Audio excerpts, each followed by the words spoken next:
All right, ladies and gentlemen, boys and girls, children of all ages, it is good to be back on a Tuesday night with Driving to the Top Productions open mic night. And man, we got a lot going on. We'll have live sports going on while we're doing the show tonight. The Yankees and Red Sox are currently going to the bottom of the ninth in game one of their wild card series.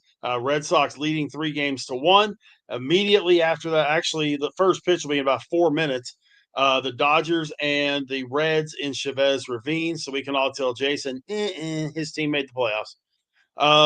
But we love you, Jace. But so anyway, hey, let's kick it off tonight. I am Big Rich. Yes, before anybody starts asking, I am broadcasting from a hospital bed.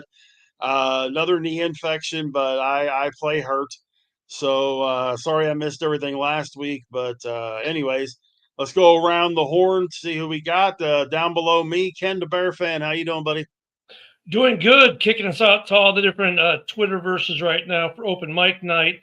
Feeling great after the Bears pull 2-2, right where I said they would be going into the bye. So all things are good here. And the Cubs won today. Flying the W. Yes, they did. And we'll get into a little bit of a preview of the or a review of the early games today. Next to him is Adam. Adam, how you doing, man? I'll give you a chance to go on your little rant here in a little bit. But how we doing, man? Good. So trying to go with the wireless headset tonight. It's working pretty good so far.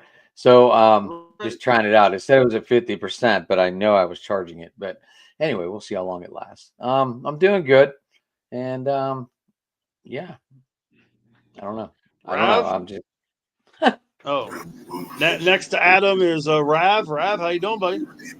Blessed and highly favored. The Ravens suck this year, guys. I mean, my goodness, I've never seen this. They're gonna be playing without 11 starters on Sunday, including the starting quarterback. So this is not what I'm used to at all. And the Orioles press conference was lousy too. Are you telling me I need to pick up a quarterback right now? Aaron is the best quarterback in the division right now. Yeah. Are you telling me Lamar's out this weekend, Rap? Is that what you're telling me? Yes. He's probably not going to. All right. I'm going. I need a quarterback. Definitely 2, maybe 3. Harbaugh likes to lie. He's not playing. He's probably going to miss 2-3 weeks. Is Jaden playing this weekend? I think so. Jaden's a better chance of that, I think. I'm not sure. He's got a better chance, but from what I'm hearing, he's not playing either. Right above Rav, we got Haas. How's it going there, man? I'm back.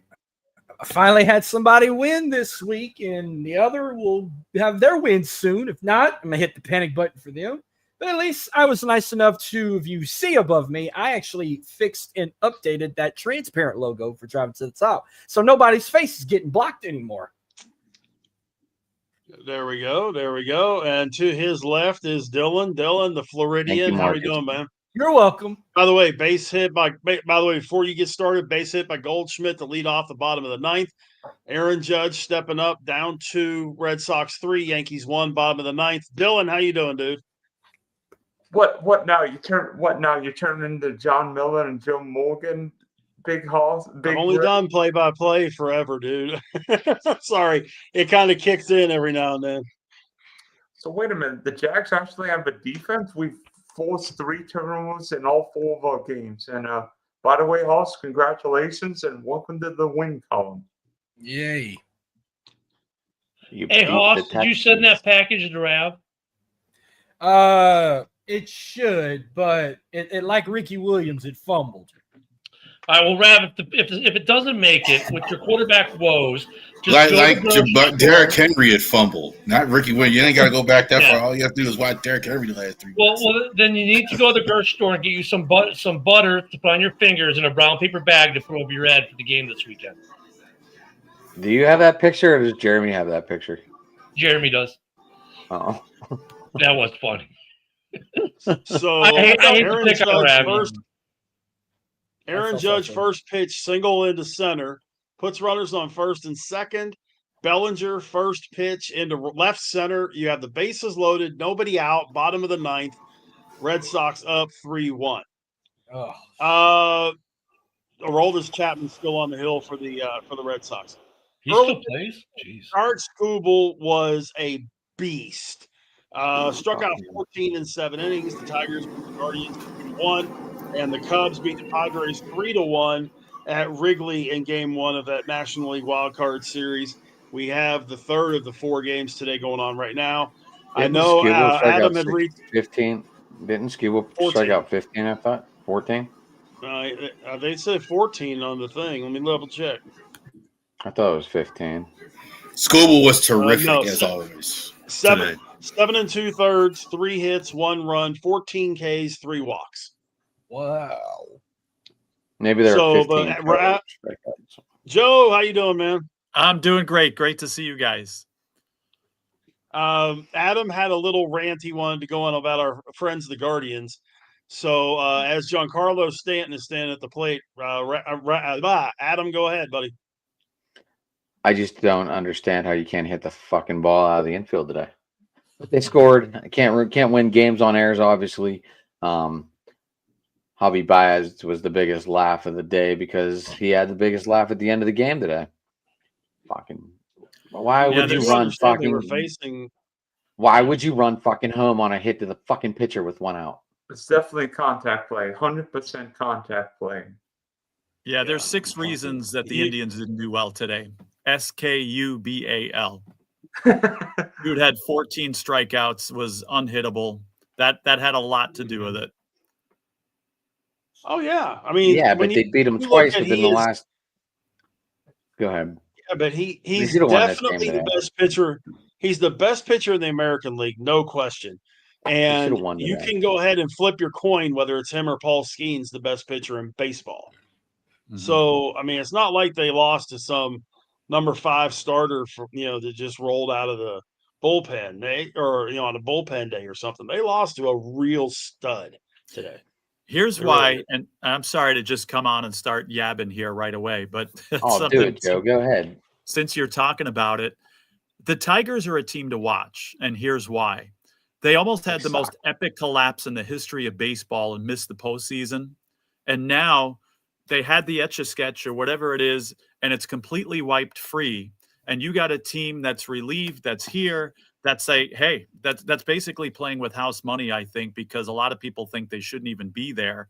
So, and again, it's only 1 game with one of the best pitchers in baseball, and Cleveland's a great team and can definitely, win the next 2. But be careful of the Tigers because they're playing with house money and they're loose and they feel like they're lucky to be there. And so they are a very good team. We're the best team in baseball for half the season. Why not? The slate is clean. Let's see how far we can go. That's what I'd be thinking if I'm them. Giancarlo Stanton strikes out on a 90-mile-an-hour slider, 1 down, bottom of the 9th. Jazz Chisholm up for the Yankees, trailing 3-1 with the bases loaded.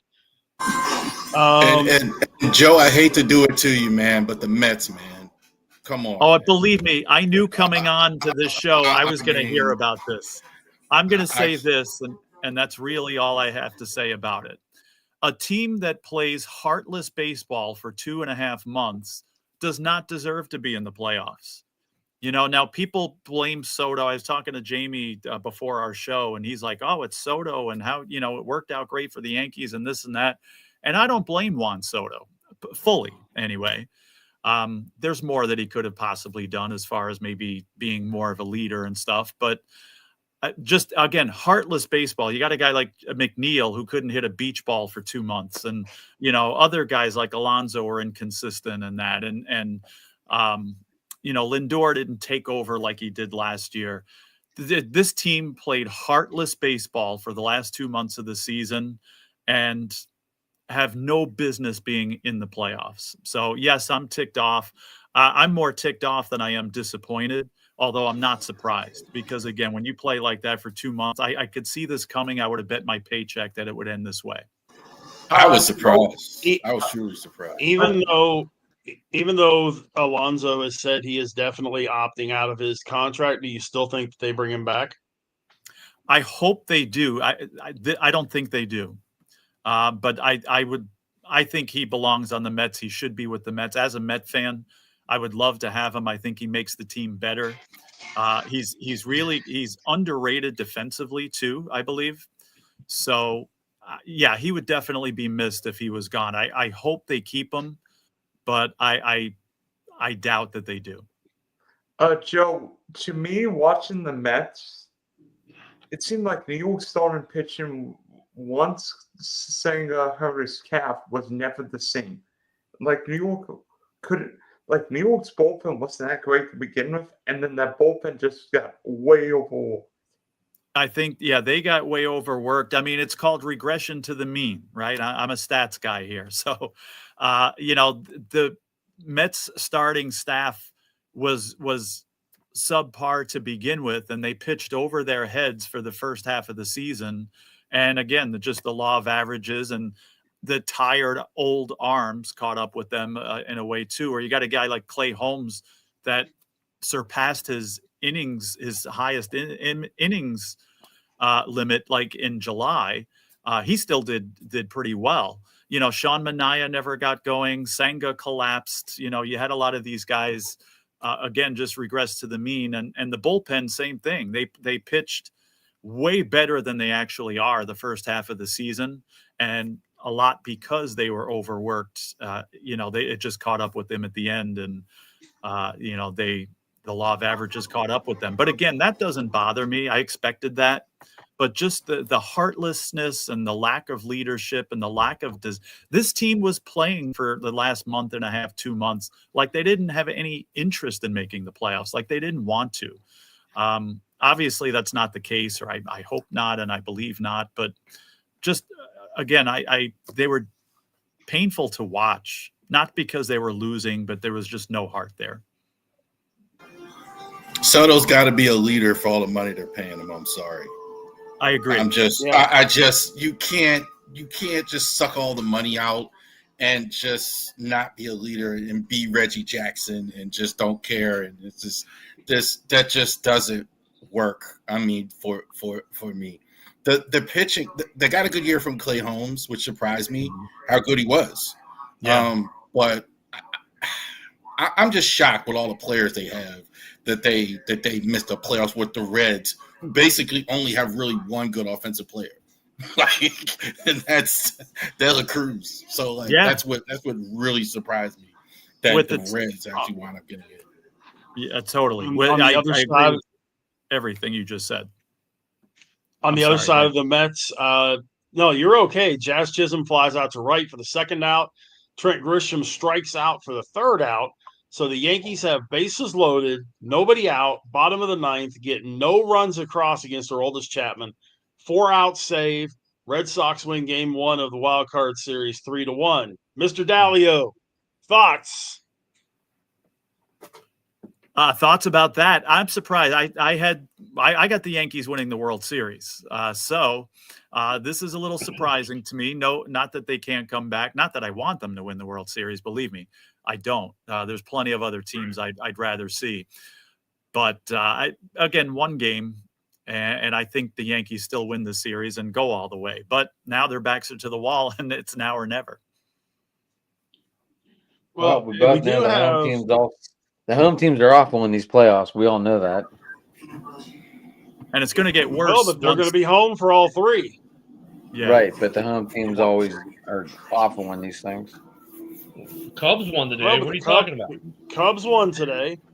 The Tigers won today. Well, they were playing Cleveland. I'm sorry. That was in Cleveland.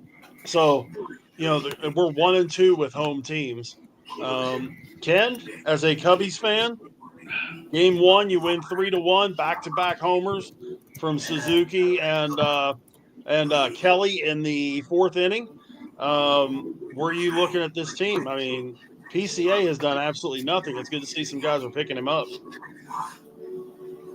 They're playing.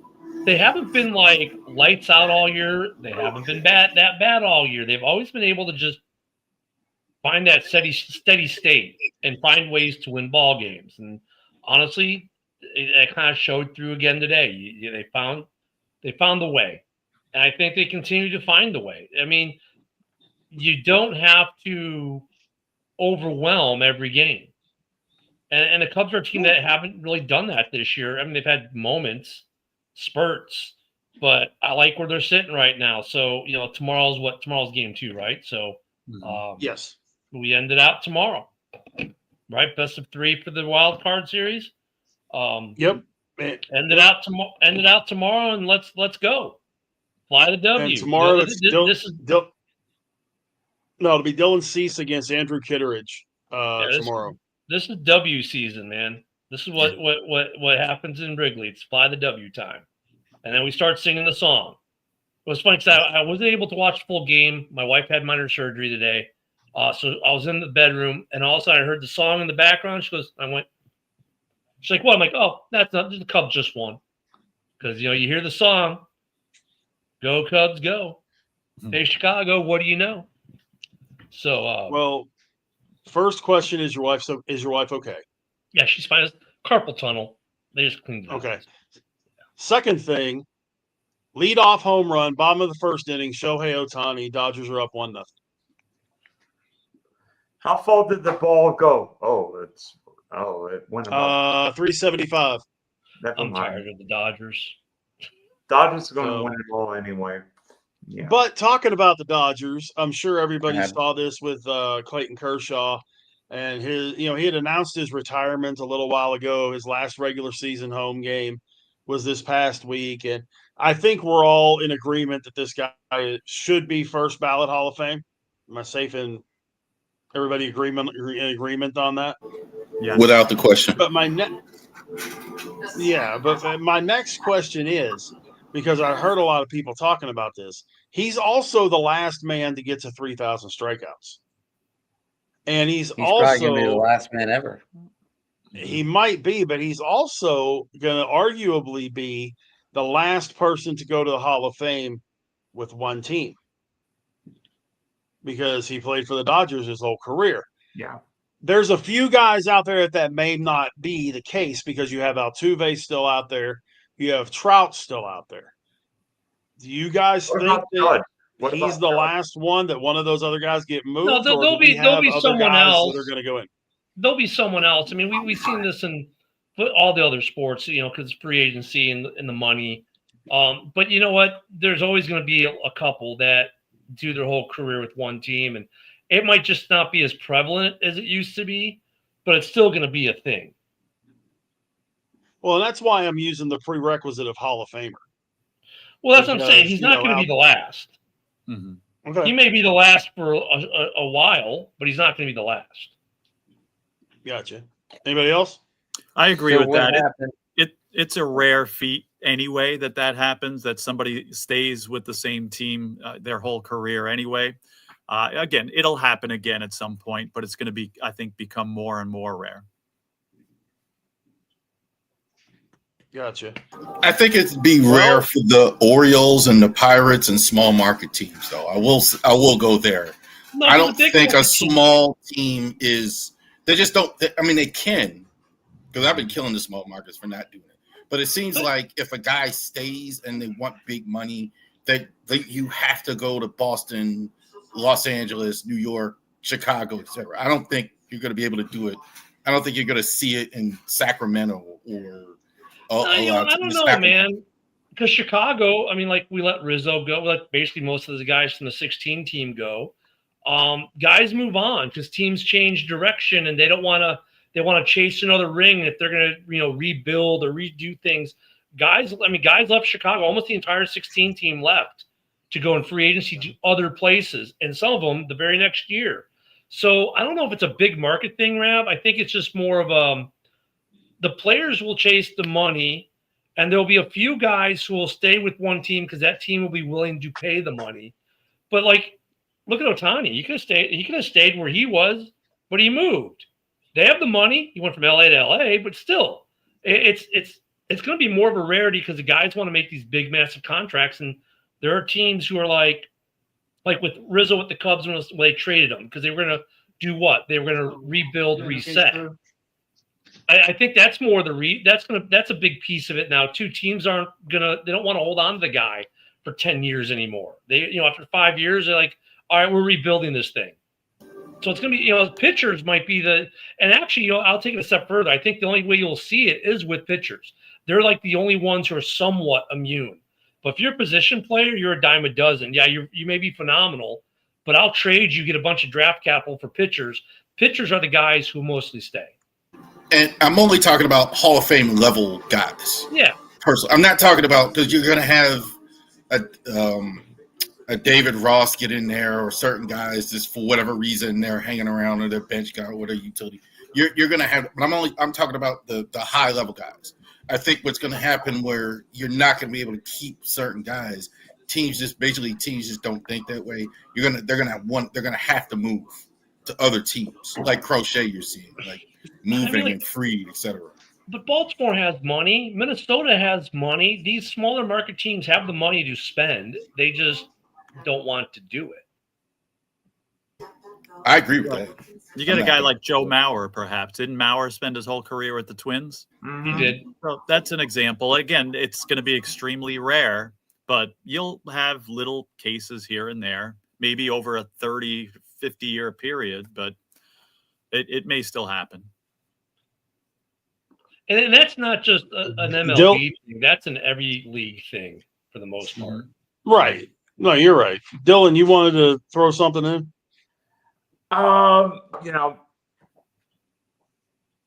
Every time LA hosts a baseball game, particularly a playoff game, we see celebrities there, and they're all celebrities supporting certain teams. So my question, everybody, who's the biggest celebrity sports fan? Snoop. Well, the obvious answer to this one is the one who's probably got the most followers of any celebrity in America, which would be Taylor Swift. Mm-hmm. I mean, that'd be the obvious answer. He's got the biggest Twitter following. And we are gonna kick she who will not be named on this stream. But if you ask the question, that is literally the answer. That's what I would answer too. Are we talking playoffs? Because then it's got to be who's the Boston guy? Ben. What's Ben's name? What, Ben Affleck? He's not bigger than Bill Murray. Ben Affleck is what you got. Well, Yeah, we have Ben Affleck, we have Bill Murray. We have. I missed the question. I thought you meant who was the biggest sports fan celebrity. I said Snoop Dogg. Snoop, it's the question: who's the biggest star celebrity? Who's the biggest star, like in general, or who is the biggest fan? Biggest fan celebrity who's a sports fan. That's who would be. You got to define biggest there. So, I mean, Taylor. If you watch the Kelsey brothers show, Dylan, are you specifically talking about baseball or football? Yeah, sports. All sports. Well, it has to be Taylor Swift. Then it's Taylor Swift, hands down. Hands down. I could tell you who my favorite always was Jack Nicholson. Being a Lakers fan, like it was always cool to see Jack. He was a real basketball fan. I hate the Lakers, but I do like watching him courtside because he's very passionate for his Lakers, and he's been a season ticket holder like 40 plus years, and he's even left movie scenes to go sit courtside and go back and film movies again after that. Yeah, puts it in his he used to put it in his contract. Like he had to be Bill Murray. Bill Murray's not just a Bears fan, but he's also a Cubs fan. He's a Hawks fan. I mean, he pals around with Michael Jordan and guys. I mean, Bill Murray is a Chicago sports fan, not just a sports fan. But like for the Cubs, what about Eddie Vedder? I mean, he had Pearl Jam write a damn song for him, right? I mean, wasn't Eddie Vedder and Bill Murray sitting in Japan together for that opening series? So ironically, Eddie Vedder has a box, and he owns the box with Chris Chelios, former Blackhawks and Red Wings player, and I can see his say anything actor. His sister's an actress too, but they have a box together. Cusack, Cusack, right? John. Cusack? John Cusack, Eddie Vedder, and Chris Chelios own a box together at Wrigley. I mean, you want to talk about a weird trio? That's an interesting trio. What about Matthew McConaughey? You see him at all kind of sports events. Of course, he's a Longhorns guy, but Texas. You see him all over the place. Not just a Longhorn. He also teaches college professor classes, but he has the best Uber Eats commercials. Dude, I'm gonna really- say. I was gonna say there's nothing better than watching Spike Lee and the Pacers in the playoffs. That's what I was going to say. I was just or about to Mike say that. Epps. Mike Epps at Pacer games too. You know, I'm a Knicks fan, and every Knicks game has Spike Lee, Ben Stiller, and Tracy Morgan. Every Knicks game. So that I'm going to vote for them because I'm a Knicks fan. Here's the only sad part about us. I mean, you might know one celebrity or two, but when it comes to the Louisiana teams, probably the biggest celebrity that's a Saints fan right now is Anthony Mackie. The biggest Pels fan right now is the Suicide Boys. I mean, if Well, I'm gonna go we have to Pirates be nice. I'm going Olivia Dan. I'm going So Olivia for sure. we have to be nice to the Packers. You know, they have God, I just lost his name. Louisi. Aaron Carter. Yeah. Aaron Carter, really? Not Aaron Carter, but never mind. The Packers have some too, believe it or not. Some of these small market teams actually do have some big fans, but Lil Wayne's a Packers fan. Lil Wayne, there we go. Lil Really Wayne's a good. Packers fan, yep. I know Drake is always at the basketball games too. That's the one. That's another one. The Raptors. Drake is he's hitting on. He was hitting on Doris Burke at the game and everything. He's always. What is it? Toronto Simone games Biles is or at every Toronto. Bears home game. Yeah, Raptor games or Laker Well, games? her husband, just like Livy. Raptors. Yeah, Raptor games. I know. I'm trying to think who's with it. I'm trying to think who's the biggest Houston Rocket fan from H-Town that's a celebrity besides Jay Prince. Hey, the Bears also have Seth freaking Rollins. Slim Thug and Bun B and Paul They do. Wall and all them. Yeah, Mr. I hate. I quote him every time LSU loses. I tweet I hate football. In fact, we have a few WWE wrestlers that are Bears fans. Well, who's the CM bigger- Punk like, is who's the definitely bigger the fan, one. CM He's a Punk big or Black Seth Hawks Rollins? fan. Yeah. Yeah. Punk's a big Cubs fan. Punk's Yeah, the biggest Cubs and Blackhawks fan for sure.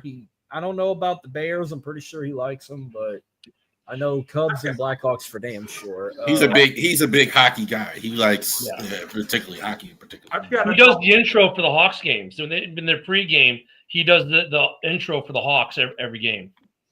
I've got a couple for you. How about Ashley Judd, University of Kentucky basketball? Or entering collegiate, okay. And since the Dodgers are playing, how about Mary Hart? Yes, you could always see her behind home plate. I don't know if that's her husband that's next to her or but I mean, the Dodgers get a lot though just because they're in LA. My sister works in Hollywood and they all go to, she's a Cubs fan. She's a season ticket holder for the Cubs and the Dodgers. Don't ask me why. But I mean, she was on the wait list for Chicago when we lived there. And then when she, her career obviously took her to LA. She basically sells her Cubs. Most of her Cubs tickets goes to 1 or 2 series a year.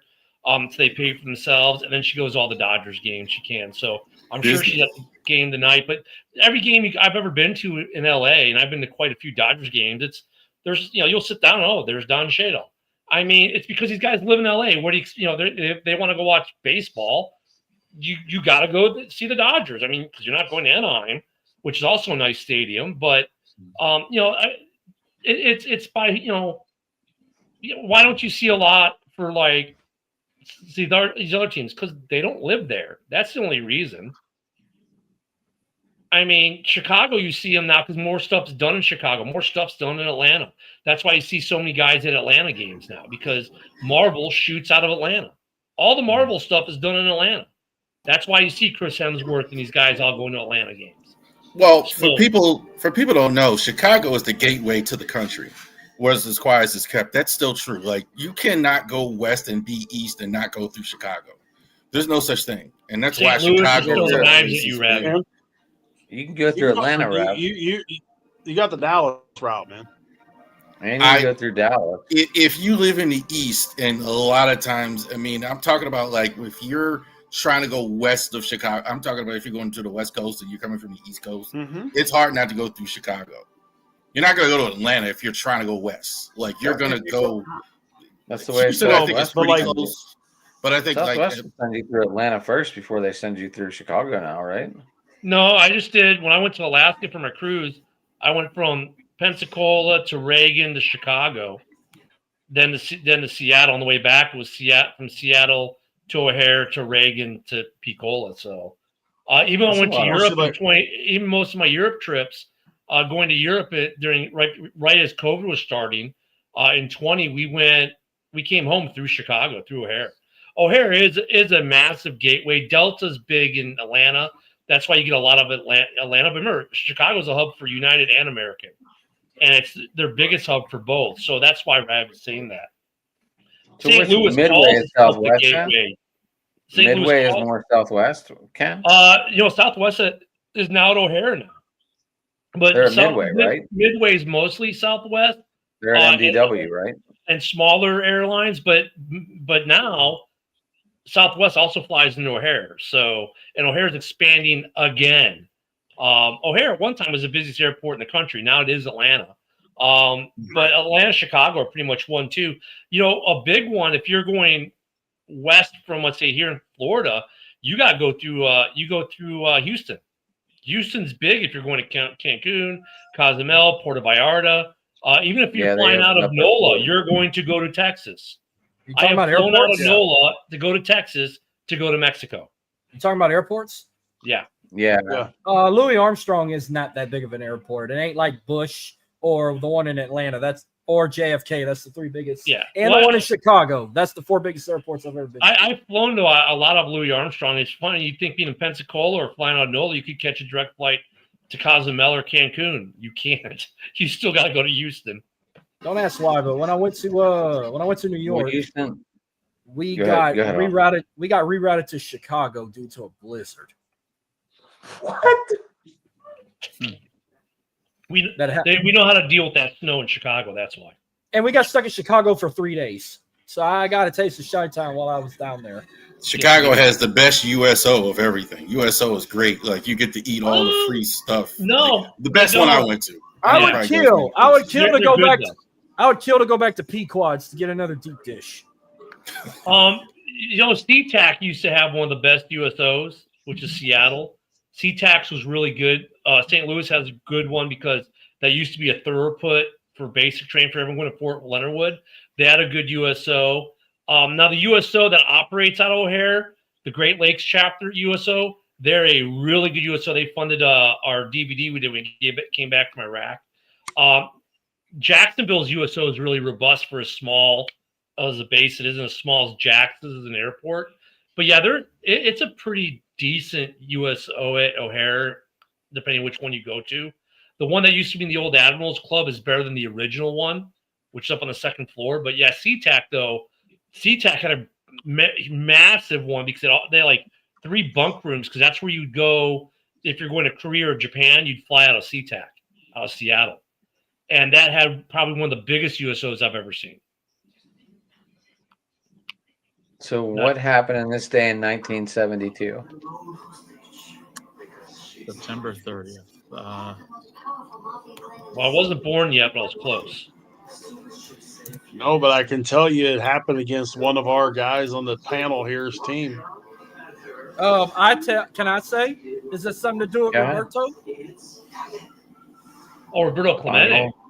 3,000 Final hit today. 3,000. Oh. 3,000 hit off John Matlack of the New York Mets. I'm not, 18 days away from being born. let me ask you guys something, you two Pirates guys there. Is that still the highest selling Pirates jersey? I imagine. Clemente? Yeah, when you go to a Pirates game, you see still more Clemente jerseys than anything else. Because I see little kids still with Clemente jerseys. It's probably Clemente, Skeen, Stargell. That's like when you go to Astro games, you'll see more of either Jeff Bagwell or I have a Nolan Nolan Ryan jersey. I was gonna say you go to Astro games, you'll see more of Jeff Bagwell or Nolan Ryan than Jose Altuve. Yeah, or Biggio. Or Craig Biggio. Or Craig Biggio. Mm-hmm. But it's throwbacks. It's the maroon jerseys, not no today's jerseys, like throwbacks. So Rab, you're like with Fanatics. Why don't you put the 3 up there and see what happens? They hide those numbers. Man. It's hard to like. I have tried and tried and tried. Usually, like the retired jerseys generally don't sell unless they're like those type of guys. You can't really get rid like you see fire sales like that. You got to have current players, but a Kamene, a Cal Ripken, like you say, a Biggio, a Bet. You can sell those, but like those guys, it's. But I love to see the numbers. Who's doing what? They don't like that to get out, man. Yeah, that's a good question. I'm sorry. That is funny though. You mentioned. I wonder, like, with the throwbacks, because like Grace still sells well for the Cubs, Sandberg. Actually, there are a lot of old ones that sell good. Even Dawson still sells. And then you can go guys like Derek Lee still sells. Aram still sells. Wood sells. Pryor sells. It would be interesting. I mean, those guys don't. Some of those guys don't sell at those numbers. But it'd be interesting to see what the numbers of like retired players, like what retired players sell best for each team, because they do sell. I got my dad a Vern Law jersey one year for Christmas. Mets have a lot of David Wright and Keith Hernandez. Joe, you probably have a lot of good old of ones. Adrian Beltre jerseys in Arlington. I don't. You see a lot of Ryan, but you see a ton of Adrian Beltre in Arlington. Yeah, Maddox. Joe, you probably. I mean, your team. I mean, you guys. I mean, Strawberry, Gooden, Hojo. I mean, you guys. I mean, maybe even some old Tom Seaver jerseys, maybe even some old Nolan Ryan jerseys. I'm sure you got some good vintage. I never collected them. I was never a big jersey person, but you see people like the big ones you see today are David Wright, 5. Keith Hernandez. Because Keith Hernandez is one of the announcers for the Mets too. You do see some Seaver ones, and you see a combination of a bunch of the ones you mentioned, a few 8s, yes, a few Strawberries and Goodens and stuff like that. So yeah, you're right. They do have quite a bit. I'd say I see more Wrights and Hernandez than anything these days. I would want an old Nolan Ryan jersey.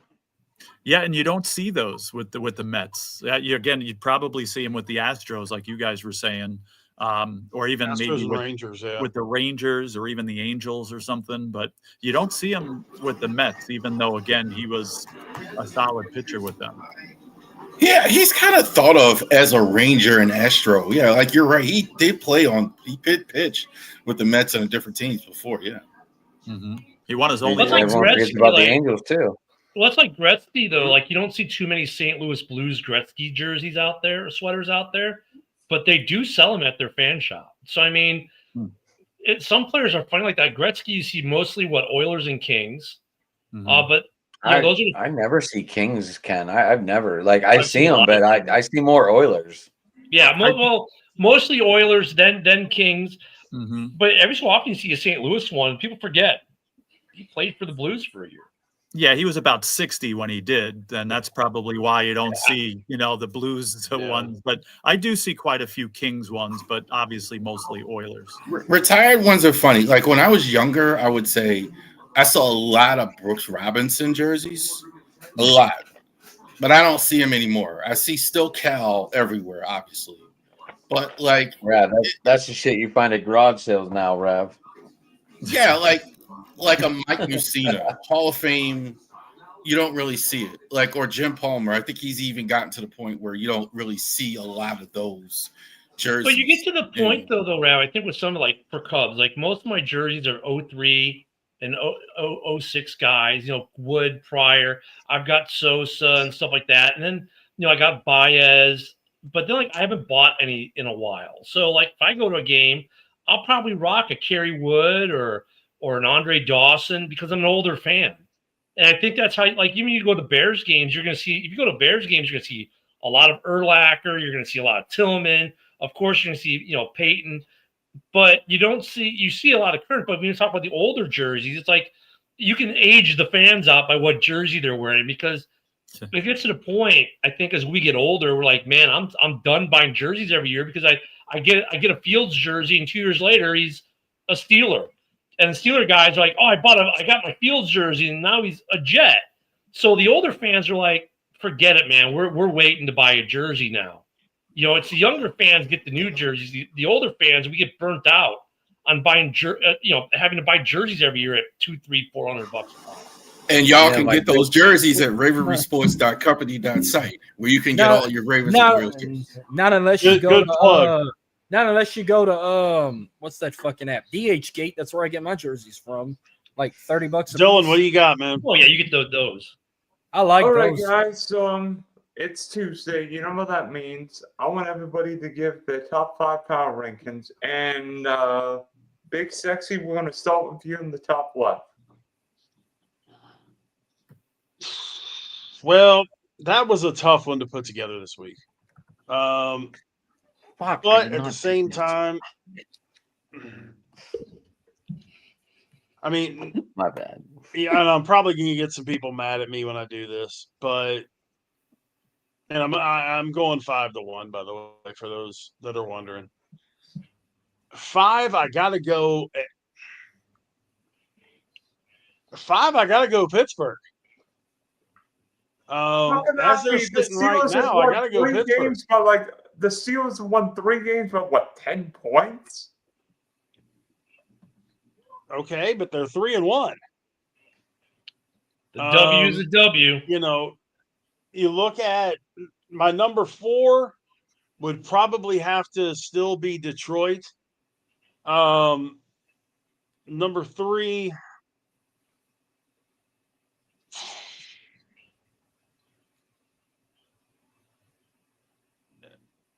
Actually, no. I'd go Tampa 4, Detroit 3, Philly 2, and Buffalo still at 1.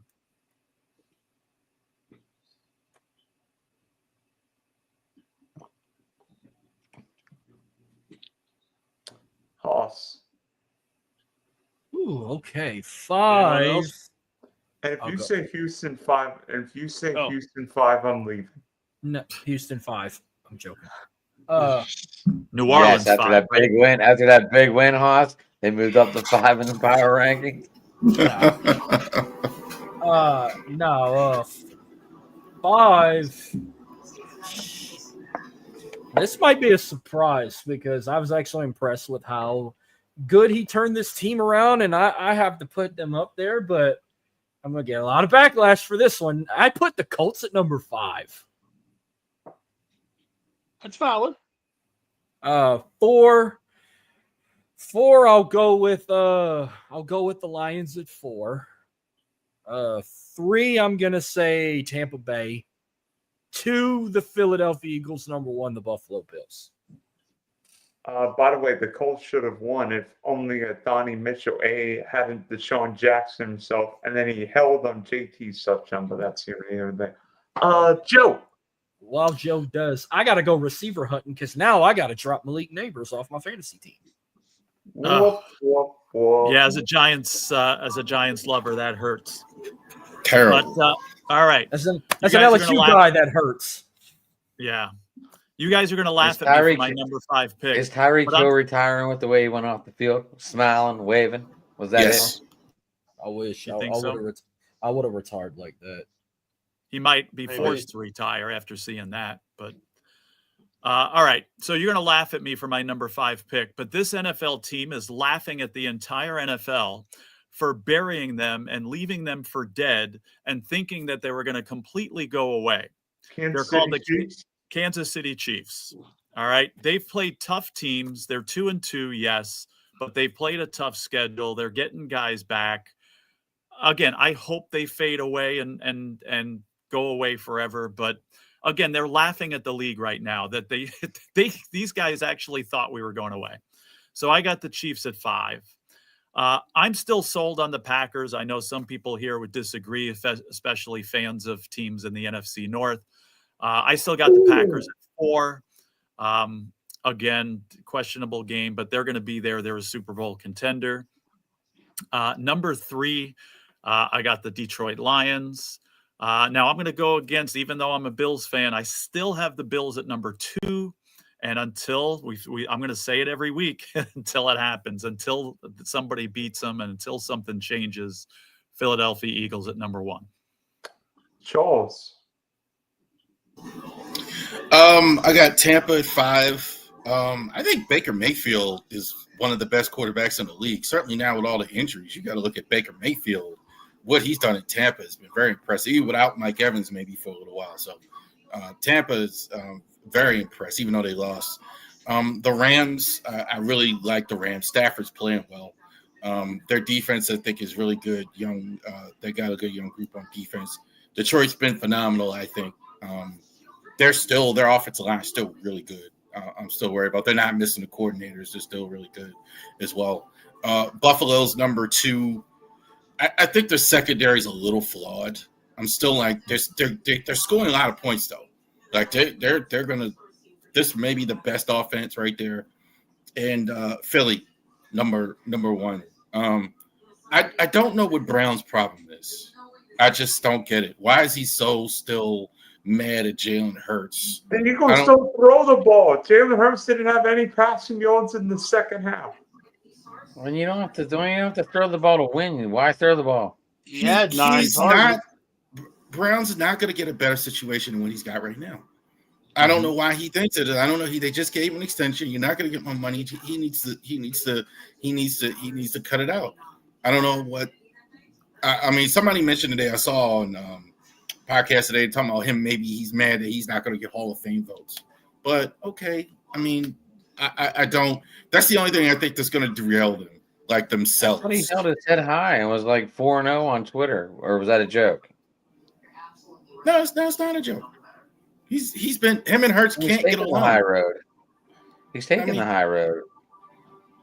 But what's he angry about? At all? Like what is there to be? I don't high road to his numbers aren't increasing. His numbers and his numbers only are the only ones that aren't increasing. The number of team wins are there, the number of Super Bowls are there, that kind of thing. His individual numbers are not increasing, which is what's got him upset. I guarantee. Yeah, if I'm him though, what would you rather have? A situation like that where maybe the ball is shared and you got a chance to win the Super Bowl, or a situation like Devontae Adams where he's on a crappy team and going nowhere? I'd much rather you just had the Rams in your list. You just had the Rams on your list. You got to remember he's on the Rams this year. I didn't have the Rams on my list, but I had the Rams. I did. Ken. My bad. I wasn't ready to sit down. But that's where it comes down to the thing that I've argued about a million times. Would you rather win or would you rather make the money? You can only spend so much money. You can only go through so much money. Would you rather make all the money or would you rather, win? And that's what the Cowboys' issue is. These guys, they pay 3, 4, 5 guys and there they go. They're like the air out of the balloon and they go flying all over the place. I'm just waiting. The only reason why Pickens hasn't blown it yet. Is Dylan Gabriel going to make the Browns be a top 5 next week? Hell no. By the way, Joe, how you like that Jackson Dart kid? He looked good. I like his attitude. Somebody compared him to a young Josh Allen. And I like it. I didn't see the game. I didn't, the Bills game was on at the same time. And, we were watching the Bills game. But I like the kid's attitude. I think it's a good idea to get him in there now. They're not going anywhere with Russell Wilson. If I'm the coach and GM, who am I going to put my job on the line with? A kid like this or Russell Wilson, right? So it was now or never. Again, just my fear is that he's going to get himself hurt. So he's got to be careful about that. But I like the kid, and I thought he had a very good first game. They look like a whole different football team with him in there. They look like a whole different. The energy was way better for them. Mm-hmm. Yep. He's minus his top receiver now, unfortunately. But there's hopefully some other guys can step up. Well, AJ Brown might be interested in going to New York. Go for it.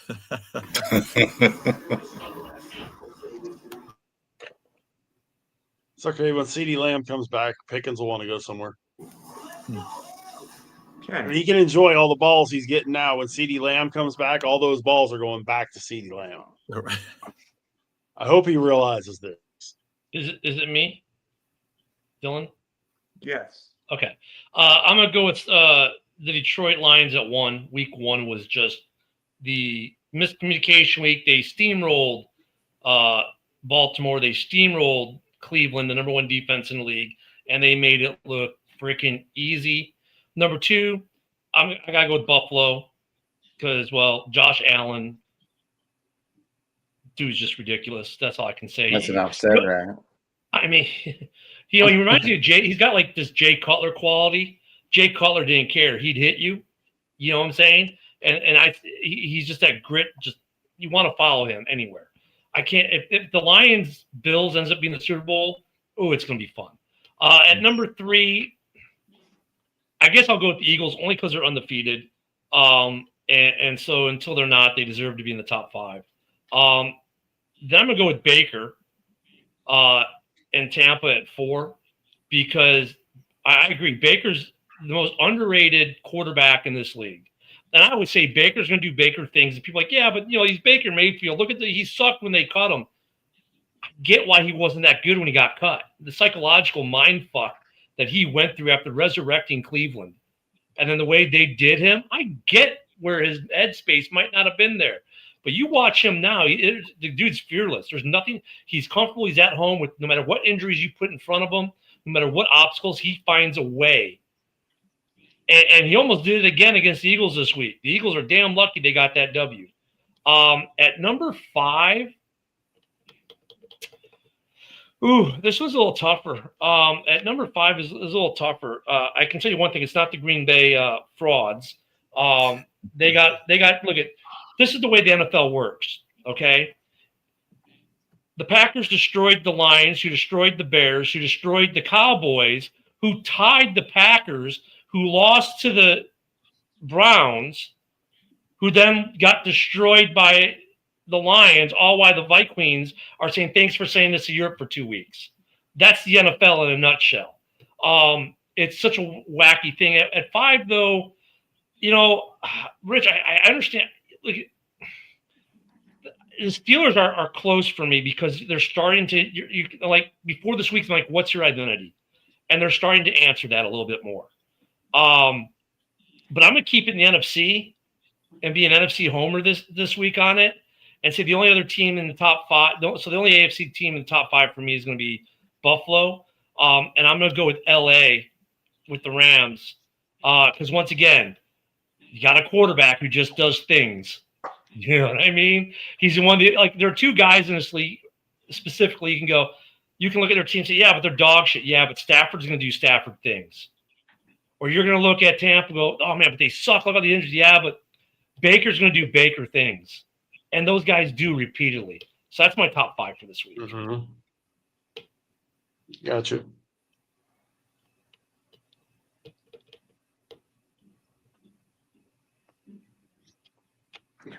Was that everybody, Dylan? Adam? I'm going to go Eagles 1, Lions 2, Bills 3.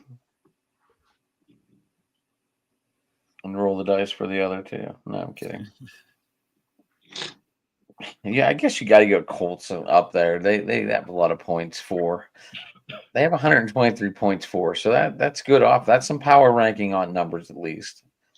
And then I do like Tampa. I'm that 5? telling you That's this. 5. Nobody's got my list. By the way, Seattle was just off my list, number 6. I'm surprised nobody said Seattle, but you guys don't watch West Coast football. No, I watched them this week. I do. Look at Seattle's one of those They're my teams. defense. They're my fantasy defense, Dylan. So I do watch. I watched them beat the Saints' ass. The problem with the NFC West is it's the NFC West. Seattle's close. I think they'd be around 6 or 7, maybe 7 or 8 on my list, but they're making their way up.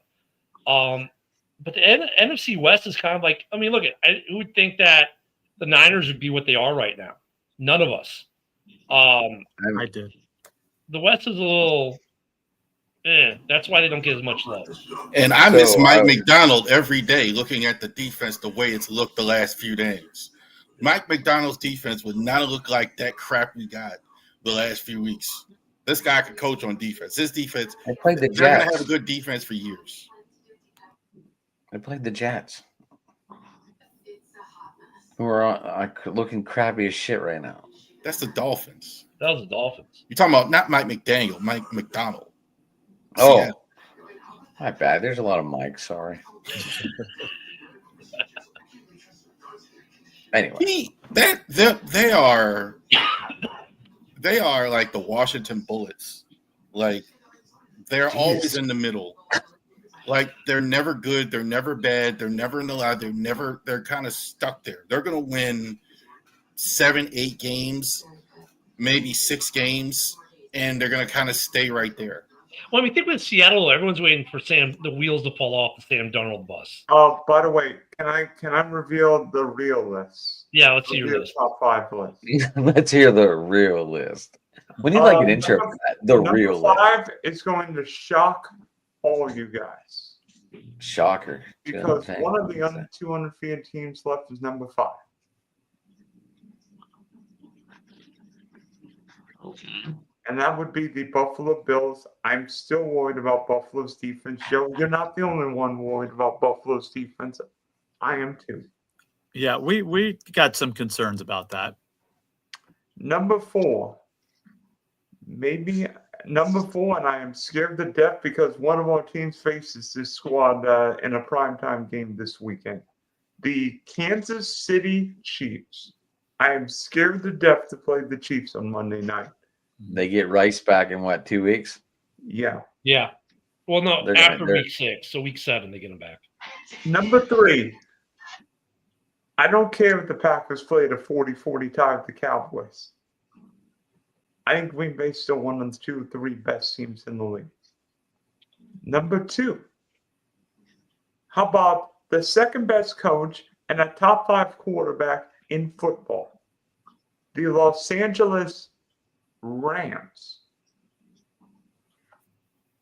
And number 1, Philadelphia, even though Jalen Hurts, even if I wish Philadelphia threw the ball more, that story for another day. By the way, bold prediction this weekend, New England beats the Bills on Sunday night.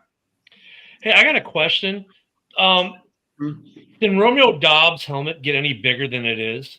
Well, Dude, it reminds me of One of NFL those Blitz, concussion-proof. Dude, deal. It's like, I don't know if Love ever says he can't find Dobbs on the field, he needs to get his eyes checked because you can see that thing from the moon. By the way, a little update: back-to-back bombs from Teoscar Hernandez and Tommy Edman. 5-0, bottom of the third. Dodgers over the Reds. Oh, Hunter Green, kiss my butt. So, hey, let me ask you guys a question though, because we keep bouncing Buffalo and Philadelphia and all that stuff around. Who loses a game first, and who to? I think Buffalo loses this Sunday night to New England. I think New England beats Buffalo by 2 touchdowns. All right. I'm going to disagree with you there, but I will say this. Now, I have New England beating the Bills in New England when they play. I got the Bills losing 5 games this year. I still say they go 12-5, and I think one of those is there. Now, the Bills right before I think first it's loss after for the Bills was Kansas City. After this game, I think the Bills play at Atlanta, and it's a Yes, Monday sir. night, and it's right before their bye, if I'm not mistaken. Or I You don't know are- if it's you are right correct. before. Yeah, No, I you're think correct. that's- You're correct. the Bills lose that game, I think. And I don't know what the Eagles' schedule is. The Eagles' So next game, they have the bye this week. Their next game is against the football Giants. No, All no, right. the Well, Eagles play No, Denver. they've got Denver at home. Oh, they got Denver.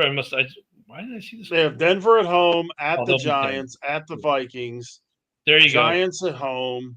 go. There's their Then the loss. Packers, then the Packers on the road, Lions at home, Cowboys on the road. They'll lose I to the could- Vikings and beat the Packers. Yeah, I could see them losing at Minnesota, but I think the Bills lose. Their game is before that at Atlanta, so I'd say they lose first. You By the think way- that you think Atlanta's beating the Bills? Yes, Mm. at Atlanta Okay. on a Monday night, they're going to be pumped. And Yes. the Falcons are coming off a bye. They'll be coming off, and I think the Bills might be going on one after that. Yes. So They are. it's the perfect I don't know storm. about that. I don't know if the Bills lose until they actually play Philly. I don't know. I think the Bills lose I mean- to Kansas City as their first loss, Joe. They're going to lose to the Chiefs as well. I have them losing that game. I forget. I got them losing to Houston, believe it or not, at Houston. They can't beat Houston at Houston for some reason. And who else did And I they have? lose I got the them, game after that too. So let me let me take that They're though. not They losing to can't the win a Steelers game at with this 10 other days place off, because right? historically they haven't played well. The Packers have owned the Cowgirls in Dallas and got lucky they walked away with a tie. So I always hate that argument that historically Team A doesn't play well at Team B's place because that was last year. This is this year. The Cowboys took it to Green Bay. I mean, they look at Micah Parsons had one good play really the whole game that was saving Dak Prescott from ending it with a touchdown. Right? They should have lost that game. But Packer fans leading into that game, oh my God, this is going to be a Micah Parsons sack fest. We own them in Dallas. We're going to win by 20, 30 points easy. And now we have a tie. So that's why I always hate that argument. With the Bills, I don't think the Bills lose to Houston the way they are right now. Something's got to change in Houston. I don't see them losing to the dysfunctional football team that is Atlanta even. Atlanta's so dysfunctional right now as a team. Like, it's going to be – I think, though, with both these teams, like I could see Philly losing to the Giants, honestly. Division game, it's going to be a division game that no one expects. Why? Because division games have a way of biting you in the ass because sometimes you're looking past them a little bit, even though it's division. But also within the division, it doesn't matter if you're the best team in the league and the worst team in the league in the same division. Those games can always – I've seen – when the Bears were the best in the division, the Packers were the worst, and we lose. I've seen where the Packers are running roughshod over the NFL and they go to Chicago and lose. And the Bears are terrible. Division games are always different. That's where one of these guys is going to lose their first game is in the division. More likely than not. Yeah, and again, I do have the Bills losing at New England later in the season. I think the Bills win 35-20 this game. But it's just the NFL. It's the way it works. I said it a couple of weeks ago, and people were like, there's no way the Bears beat whoever they were playing there. The Raiders. The Cowboys. The Cowboys in Chicago there. And again, teams that are not supposed to win games win games. And it happens every week in the NFL. And you're right. I agree with you. It happens more with division against divisional opponents. But again, when a team is on Monday Night Football in prime time and they're not used to it, and again, just the way the thing is and the way the Bills' schedule plays out after that, that's why. I mean, the Bills are the far better team than the Falcons or than the Texans. And it's not just last year. It's several years that the Bills have lost in Houston. It just seems like it. And again, it's the past. I get that. And, I'm not going to disagree with what you're saying. I've been watching this league for 45 years, and that's the way it works. And teams lose games that they shouldn't lose to, and teams win games that they shouldn't win. And 70% of the games in the NFL are decided by one score, which means in 70% of the game, either team could have won that game. That's right. And I want to jump in real quick. The Kansas City versus Buffalo. Kansas City, and this is going to sound crazy since they beat my team, I was not impressed with Kansas City on Sunday. That was just a bad Ravens defense. They should have did even more than they actually did. They still can't run the ball. They obviously, you got Mahomes, you got a great quarterback. Kelsey didn't defensively, they were okay. That Kansas City is still not. That was just a bad Ravens performance more than it was Kansas City is a better team, et cetera, et cetera, et cetera. Had that Kansas City team that they had years ago would have scored 50 points against the Ravens the way they look on Sunday. Kansas City's losing that war of attrition. I mean, look, every year they bleed players in free agency. Every year they bleed talent, established talent for new talent that has to catch up. That war of attrition is starting to catch up with KC. I mean, they're lucky that they played a Baltimore team this week that's reeling from I don't know what, because this isn't the Baltimore we thought we were getting this year, as terrible as the Ravens have been. They've been playing terrible football. If Ravens fans will, Rav will tell you, this is not my Ravens team. This defense has been trash last couple weeks. The offense, I don't know what the hell. Ever since that week 1 game, where it fell apart at the end, they've been almost hot garbage across the board. And really, that was a saving grace for Kansas City, that they faced a team that's in more of a dysfunctional freak-out mode than they are right now. KC's losing this war of attrition with Father Time. The rest of that division's caught up. I don't think they beat the Raiders. If they played the Raiders this week, I think Max Crosby's all over them. Just like Max Crosby is the reason why the Raiders were in this game like they were against Chicago. He was legit a one-man wrecking crew. He did everything for that team, and I don't think Kansas City can stop him. I'm about to roll out. I'll see y'all next time. Have a good one, brother. We'll see you Friday. You know what? If he's going, I'm going to go too. So always great talking to you guys. Appreciate you having me on, and we'll talk to you soon. Yeah, I got a show got a stream tonight. I got a preview tomorrow night with Matt, and I'll be on Ken and Ken Friday morning at 10. Yes, sir.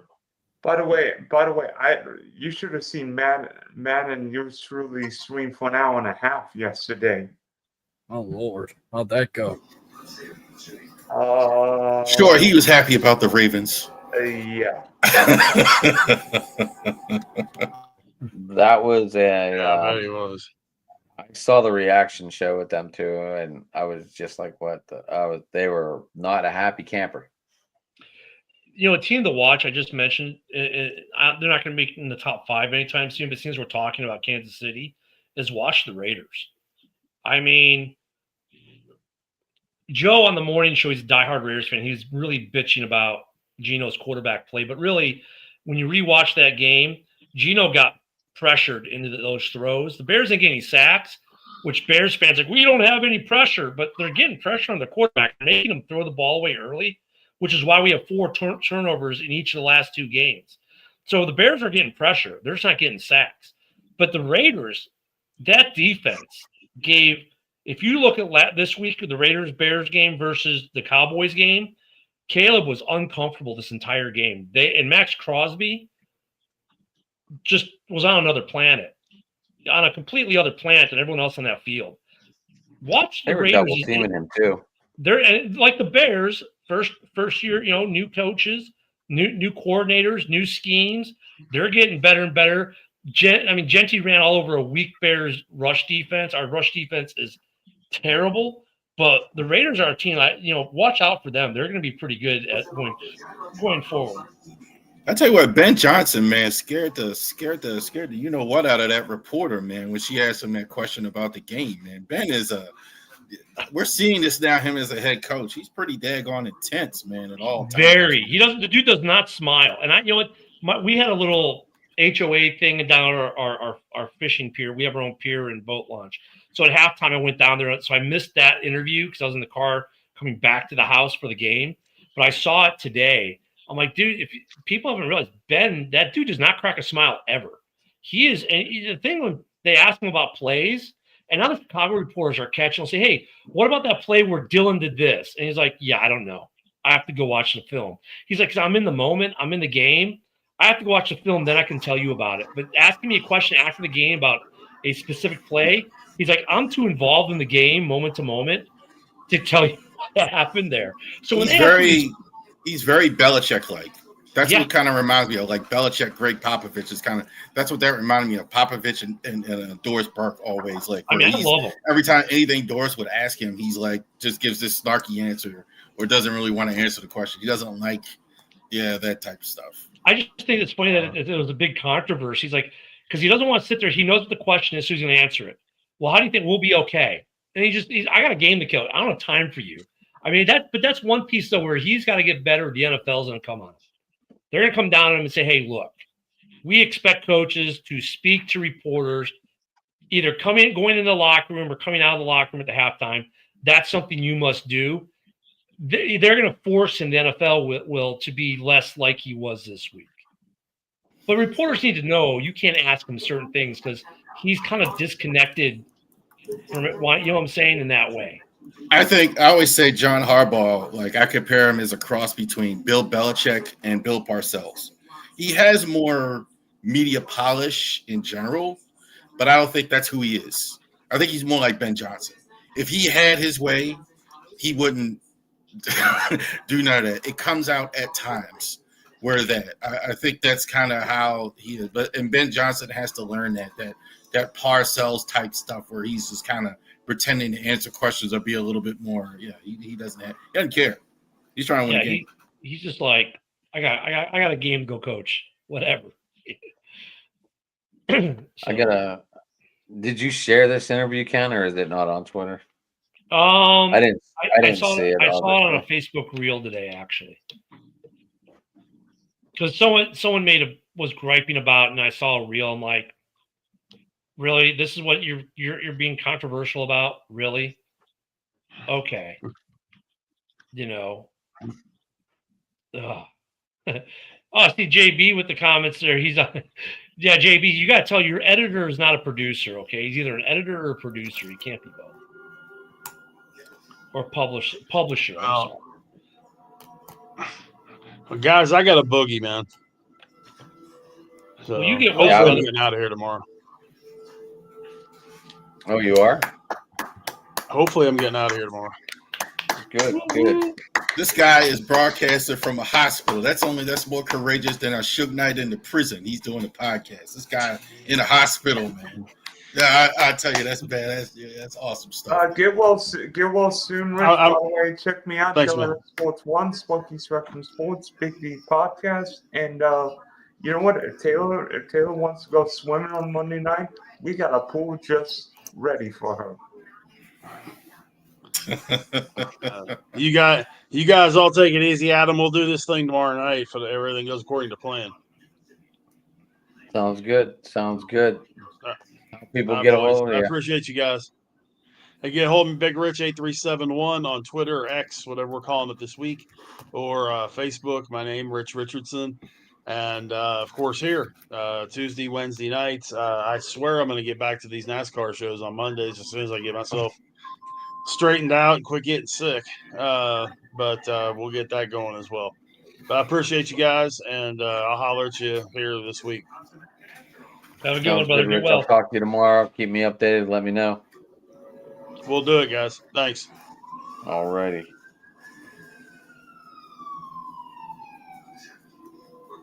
And then number 3.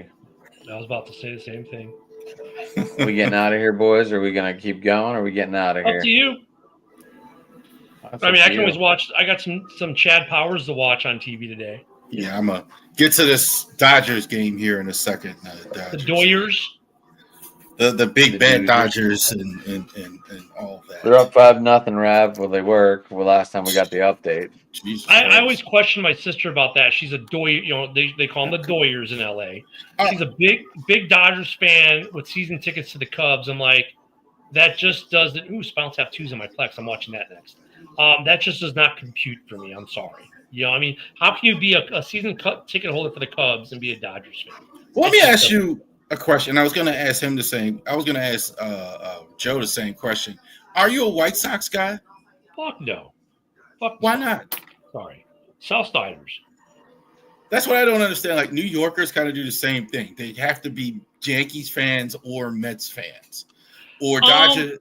The Dodgers probably have most of LA, unless you're actually in Anaheim.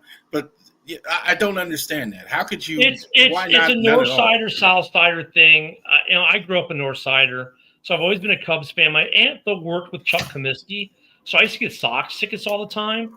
When you leave the city, it used to be back before the internet was like this. You would just be then say, okay, I'm a Chicago fan, and then you would kind of like let the White Sox into your sphere a little bit more. But no, that crosstown rivalry is always there. And look at the White Sox have never. They've always been the redheaded stepchild of the city because even they won the World Series in 2005, no one cared. Like they cared, but they didn't. It wasn't like when the Cubs won in 2016, where it was the 5th largest gathering in human history. The White Sox were like, whatever, it's a Southsiders. Well, some of that with the Cubs too. They hadn't won in a zillion years. But is that too? They were. I think also like Wrigley is in Wrigleyville. It's more of a community baseball stadium.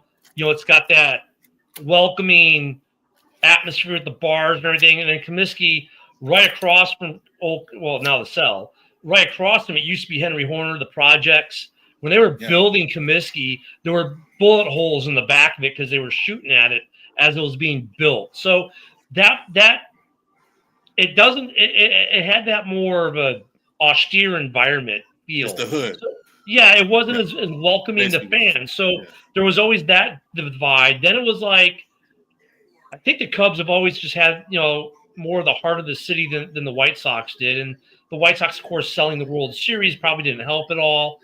But there is a very clear divide in the city. And it's funny because whether you're a Cubs fan or a Sox fan, everyone gets together and for the Bulls, the Bears, and the Hawks. And they were smart. They did the one team, one goal thing a couple years ago where you got the Blackhawks, the Bears, the Bulls, and the Chicago Fire got together and did this big ad campaign where they all supported each other. And the Cubs and the White Sox were left out of it because they divide the city. You know what I'm saying? So, yeah, it's funny because, like, when a Bears player gets signed, it's like, okay, where's he going first? He's going to throw a pitch out for the Cubs or the Sox?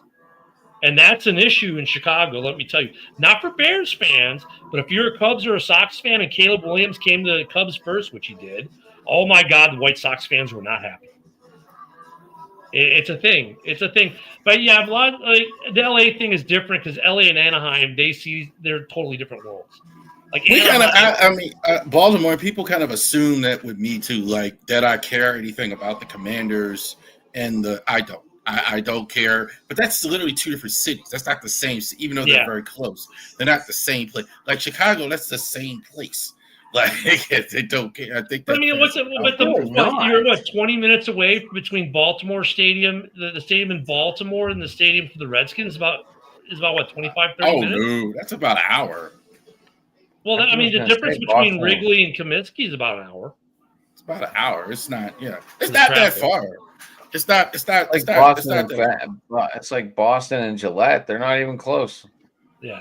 There are Baltimoreans that are like that. I'm just not one of them. Like if you talk to somebody who lived in Anne Arundel County, like which is like Annapolis, that's the most famous one. They're kind of like in the middle. Some of them, if you meet somebody that's like that, they're kind of like Columbia, Annapolis. Well, like I grew up in the city. Yeah, I don't care. Like we went to the Commanders game last year. We stayed at BWI. We stayed at the airport hotel at BWI and just drove to the Commanders game. And, we could have driven just as easily to a Ravens game, but they were out of town that weekend. So, it's the LA thing is different, though. Anaheim is its own thing compared to LA. It's also in a different county. It's not in Orange County. That one I understand more because that's LA, downtown LA, like with Chavez Ravine and Anaheim. That's not close. That's a whole different. Yeah, it's a different animal, but is it like Pitt and Penn State then? What now? It's like Pitt and Penn State. It's either Maybe. You grew up in Pittsburgh and you hate Penn State, or we're talking about little rivals, right? Is that what we're talking about? Yeah, I mean, it's funny though because with some of these in-town rivalries like Cubs, Sox, Pitt, Penn State, dude, it runs deep. I don't care if the Cubs are out of the playoffs. Like right now, White Sox fans will literally cheer for San Diego to beat the Cubs. Just like when the White Sox won the World Series against Houston, Cubs fans were cheering for Houston to beat the White Sox. So in 2016, White Sox fans were cheering. Back then, Ken, the Astros were in the Cubs in the National League. Yeah, they were in the National League. In the division. In the division. So, but in 16, White Sox fans were cheering for Cleveland. They were getting on the news in Chicago. Yeah, we hope Cleveland wins. But Chicago, we don't care. It's the Cubs. It's just the way it is. Pitt and Penn State is a little different. Kind of like, use another one from here, like Pitt and West Virginia. It's kind of the same thing. They're kind of not kind of fighting each other, kind of sharing real estate.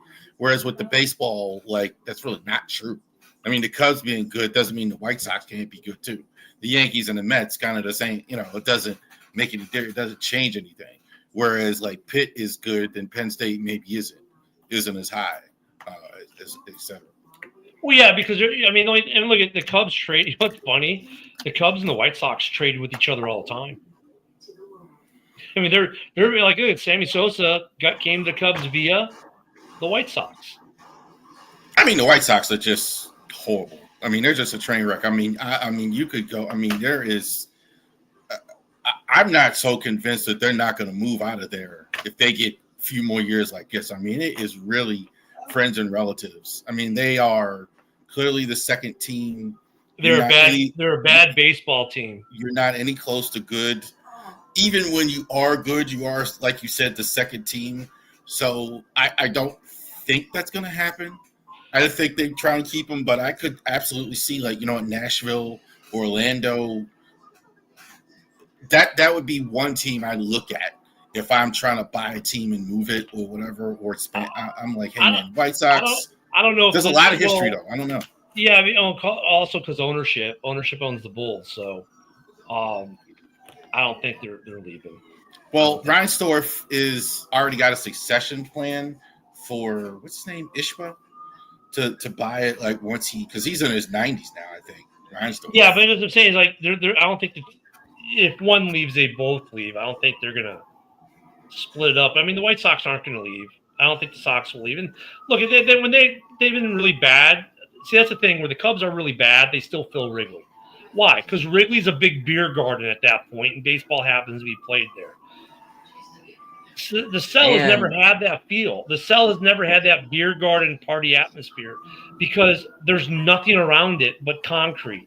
It's the hood. It's the hood. I mean, kind of, yeah. And they've tried to make it better. But, like, the thing with Wrigley is, like, Wrigley itself is an experience. Going to the Cell is not. And that's the other reason why the Cubs will always draw. The Cubs can be the worst team in baseball, and they will draw in the summer. Especially people be out there sunbathing, drinking beers, watching baseball, not caring what's going on the field. This is the reason the Orioles moved downtown to Camden Yards all those years ago, because Memorial Stadium was just basically in East Baltimore somewhere. I mean, it was and kind of like they're kind of going through the same, even though it's different. Pimlico. When the White Sox are good, they draw. Like, they'll draw. The White Sox will draw when they're good, but when they're sucky, they like any other baseball team, they don't. It's like when the Brewers are bad, they don't draw for shit. Because when the Cubs play the Brewers, it might as well be Wrigley Field North because it's 90% Cubs fans. Yeah. So I mean, but the White Sox. Unless Milwaukee's good. Oh, yeah, if Milwaukee's good, then they'll put some people in the seats. But otherwise, even then, though, it's still a 50-50 crowd. Milwaukee is the best team, I think, in all of baseball right now. I mean, Milwaukee's tremendous. A Milwaukee Cubs series will be awesome if that happens. I can't wait for that. For Council to go ahead and play the Brewers if they can get by with the proximity, the history, the Council, and some of the. Yeah, it'll be real. That'll be a great series. Only up it's only up I-4, right? I-90. Well, 90 or 94. 90 or 94. Milwaukee kind of has the same thing Baltimore has to DC. They're kind of like the little brother, big brother thing. It's kind of like the whole thing. Milwaukee, you're not Chicago. And like Chicago and Detroit, Baltimore, it's kind of that. People used to go up there just because of the Potawatomi, because they had the casino. That was one reason people went to Milwaukee. Now they got casinos in Chicago, so they don't go up there as much. It's cold in Wisconsin too, man. Well, it's cold in Chicago too. Look, when I was living in northwest suburbs, it was easier for me to go to see the Cubs play in Milwaukee because it'd take me like an hour and 15 maybe to get to the stadium and park and be inside the stadium. Whereas going to Wrigley, traffic would take me 2.5, 3 hours just to get to the ballpark. And that's only it was only 27 miles from my house. So, Milwaukee's not that far. No, that's driving. Oh, I mean, you could take the train in, but same thing. It was much faster for me to get to a game in Milwaukee than it was to get to the game at Wrigley. Why don't they dome in Chicago? That's a natural Super Bowl thing. They're going to. The new stadium in Arlington is going to be a dome. Are they going to be in Arlington? I heard they were still fighting about that. No, it's official. They said a couple weeks ago. I kind of knew it the second they bought the land, and then the city of Chicago with the last mayor was really stupid about it. Then the new mayor came in, tried to win it back, but then Pritzker kind of didn't help him, and they got stupid about it. They said, you know what? We own this land.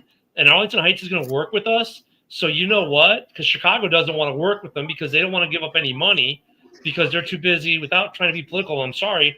They want to feed illegal immigrants. All their money is going to illegal immigration issue. I'll put it that way in Chicago. They're spending lots of money on this. And because of that, the school district is bankrupt now in the city of Chicago.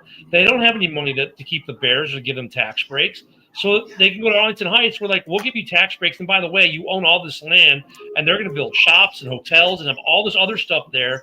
They gave Chicago the extra year to get their shit together to try to put a stadium on the lakefront again.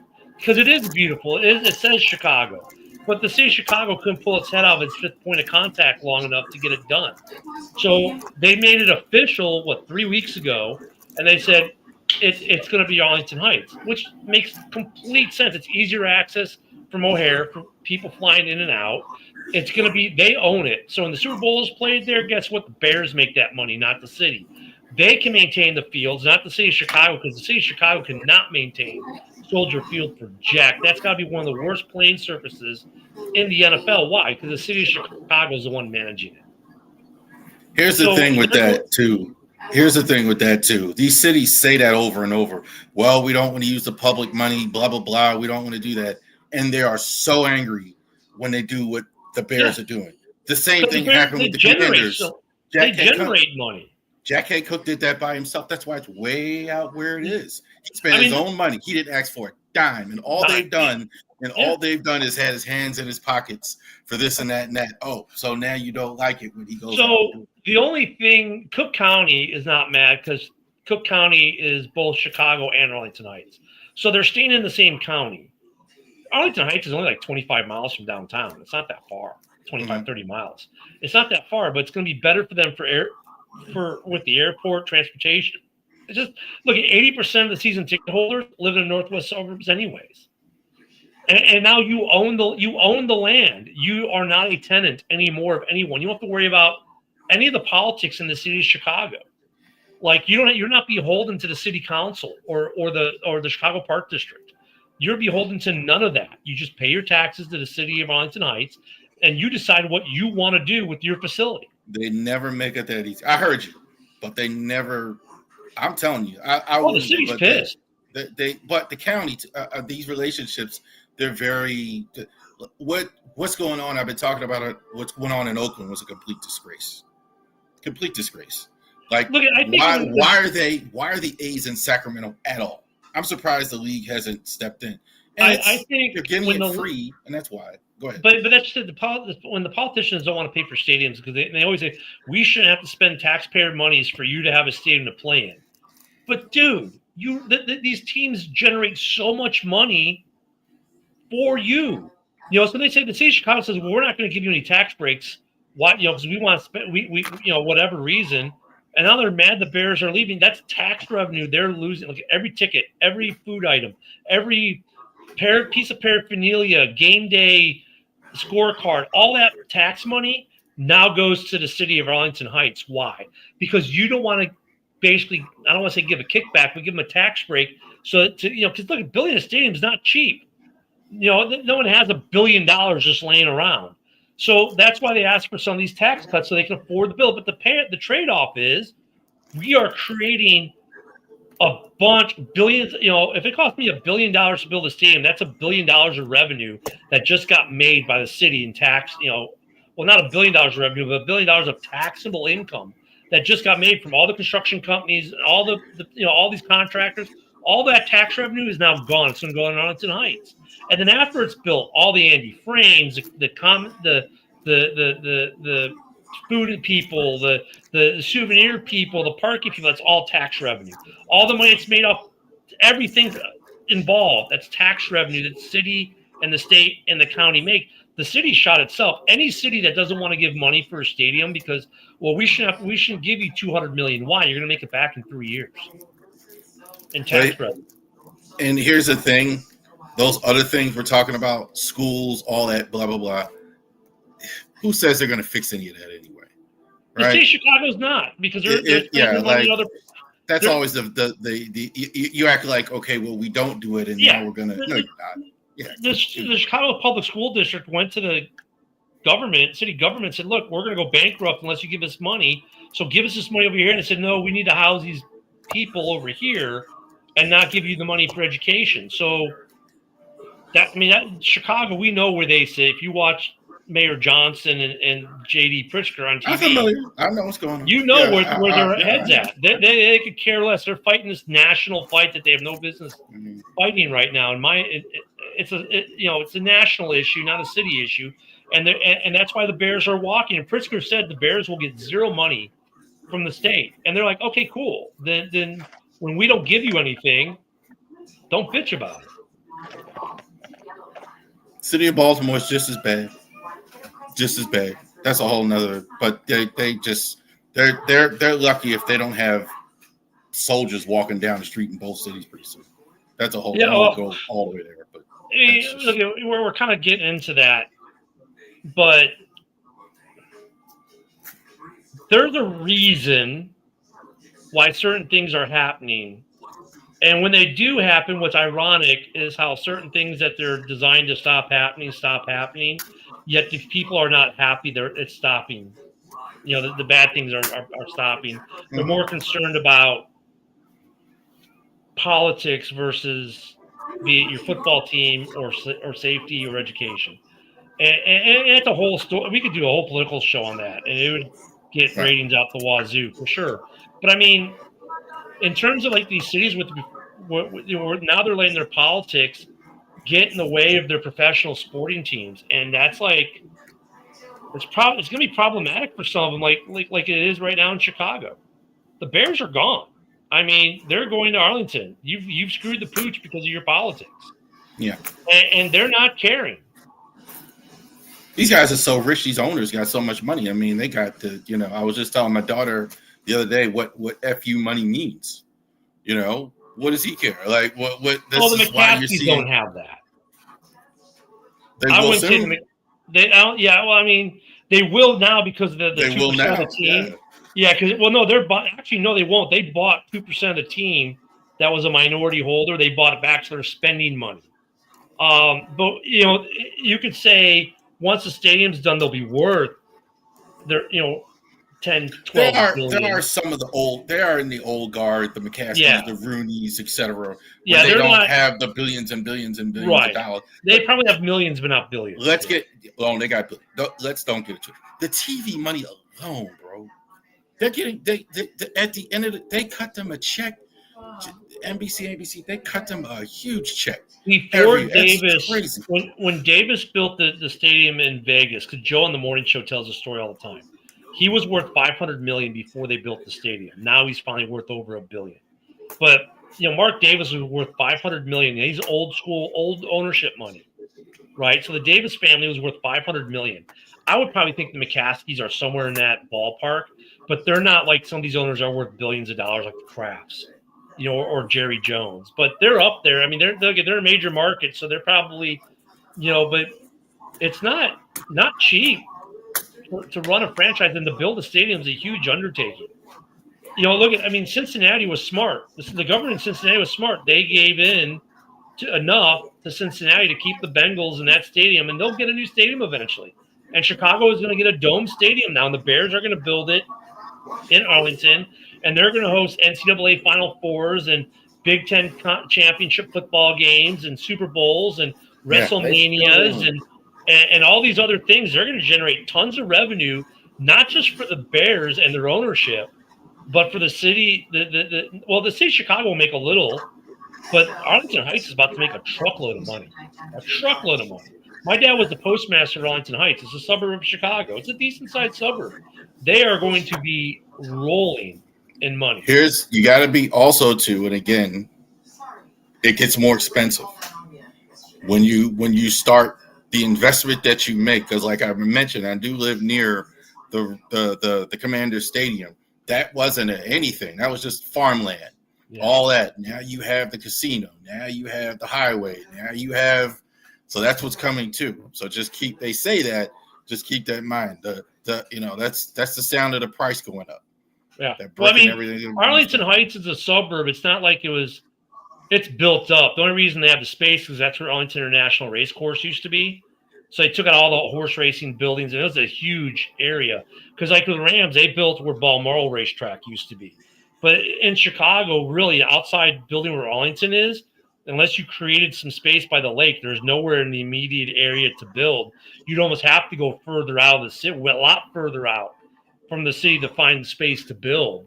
You could go where Sears had their corporate headquarters and rip that all out in Hoffman Estates or Hoffman Estates, but that would have been super more costly than where the Bears are building. Is the Sears Tower still up? Yeah, now it's called Willis Tower. But I call it Sears Tower. That was the tallest building in the world. Right? It was at one point. Yeah. Yeah. But Chicago screwed themselves because they didn't want to give the Bears the land. They didn't want to give them tax breaks. Then they're like, well, you can't move out of Chicago. If you do, you can't be called the Chicago Bears. No dumbasses, they can. Because you're in the Chicagoland area. Then they try to turn the city against the Bears. I mean, they're just stupid. Just stupid. For the Bears, it's a better situation to be in Arlington. Also, they're closer to Lake Forest now, where most of the players live out by Lake Forest. Arlington's closer to Lake Forest than the city was. So it's a little bit better for them in that regard, too. I don't think they'll ever get rid of the Lake Forest facility. They'll still keep it separate. I don't think you're going to see practice facilities there by the football field. It'll still be a Lake Forest. But, I mean, the Bears are doing it right. So, they're breaking ground here shortly. So, what we're talking maybe the 28 season, they'll open there. So, Caleb's fourth year. Assuming Caleb is still the starter. Oh, yeah. I saw an interesting fact about Caleb. His touchdown interception ratio is the best of any quarterback drafted number one in the draft in the last 3 decades. I think the jury's still out in this whole group of quarterbacks in his draft class. I think, except for Jaden, and even now him with the injury. So these guys, Nick's. So Caleb got 2 picks this season, but that pick this week, that's not a pick you can really attribute to him. That was Max Crosby. I think people have been waiting. I know how Adam feels about Caleb, but in general, I think they're mad at the wrong thing in Chicago. You're talking about Caleb. Their defense is terrible. It's a defense. Yeah, that defense is terrible. Why aren't the you run talking defense about is horrendous. Now look, we're getting Spider-Man's coming back. He's been out the whole year. Edmonds is coming back. He's been out the whole year. The run defense can get better when we get some guys back on defense. But the run defense has been horrid. The pass defense has been good. 4 turnovers and 8. Look, the Bears defense has 8 turnovers in 2 weeks. So the run defense, while it's terrible, the defense as a whole is not. Does that make sense? They do get to stop when you need it every so, but the run, and they've stopped some big runs. But overall, the run defense is trash. The pass defense has been good. They got to fix the run. I think when we get Spidey back and we get Edmonds back, they'll plug it up there. Sewell's been playing really, really well. But, the run defense really needs to improve in Chicago. And hopefully that's something they fix over the bye week. I mean, the Ravens have nothing. They brought in Eric Kendricks today. There's rumor with Christian Wilkins. Matabuke's out for the season. You're going to have Roquan miss several weeks. You're going to have you're still waiting on Jair. Nate Wiggins you need to find out about. Likely might play this week. I don't know what's up with Ricard hasn't been playing. Broderick Washington's out for a couple weeks. I mean, I tell you what's going to be not going to have Lamar probably. For no, sure. I mean, I'm not afraid. I'm not afraid of the Ravens on the Bears schedule as much as I was before the season started. At this point, I'm more afraid of Pittsburgh on the Bears schedule than I am the Ravens right now. I think what the only thing the Ravens can do right now is trying to tread water until the bye. So you're playing this week. Your Texans aren't very good, and then you're going to play the Rams. And I think the idea is that should be a get right game for you. But the idea is to get one of those 2, and then after the bye, you'll get a lot of the cavalry back. You're going to get Roquan healthy and a lot of these guys healthy. That's what you're hoping for. Yeah, we'll see what you guys are buying or selling at the trade deadline too. But this week should be a get right. Because the Texans are living off the C.J. Stroud effect of 2 years ago. They're not that good. They really aren't. Stroud is the weirdest guy. Stroud is very good at home. I've noticed that. When he plays in Houston, that's when he plays well. And when he plays on the road, he doesn't play well. Well, interesting. Hey! Hey! I was Hey, about to Rev. get it here, man. And Hey, Rev, I got to say, I'm so proud of you. You show up after these losses. I'm so proud of you. It's business, brother. You got to Yeah, I show hear up you. when we lose, man. Yeah, I know. There's other people who don't. Hey, JB. Yep. I'm not going to name names because I don't want to be disparaging, but someone on the panel tonight had the Packers in the top 5 of the power rankings. How? They lost to the Browns, and then they tie the Cowgirls? How? I'm just reporting what was said, JB. It wasn't there. For me right now, it's still the Super Bowl champs at top. It's the Bills, and then it's a plethora of teams at 3-1 that you can put there, 4 through 7. Because there's 8 teams that are right now. There's only 2 undefeated teams, and that's the Eagles and Bills. And you can flip flop them at 1 and 2 if you want. But me, because they're defending Super Bowl champs, I'm leaving the Eagles up there till they lose. Unfortunately for you, I made the Lions number 1. Hey, I like it if you do that because you're a Bears fan. If a Bears fan makes the Lions number 1, that's and a the win. reason I did is because you completely, utterly housed Baltimore, and then you completely, utterly housed the Browns. Now, granted, with the Browns, you got more short fields than Green Bay did, but you housed them. After you housed the Bears, was your get-right game, right? I said it would be the get-right game. I And apologized to you before you left that week. I said, I'm sorry, but the Bears aren't winning. To be honest, that Bears-Lions game wasn't as bad as what people think it was, because before that blown call for Tesla getting out of bounds, it was a one-score game that was actually okay. And then that game, then it did what it did, and the whole game went for shit for the Bears. But the Bears have rebounded well off of that. But, I mean, the Lions really – this is what I hate about the early part of the season, weeks 1, week 2 specifically. People take so much out of week 1 and go, "Oh my god!" But dude, it's like preseason. Most of these guys haven't played snaps much in the preseason at all. So it still is like the preseason. So like week 1 being terrible for any one team, I get it.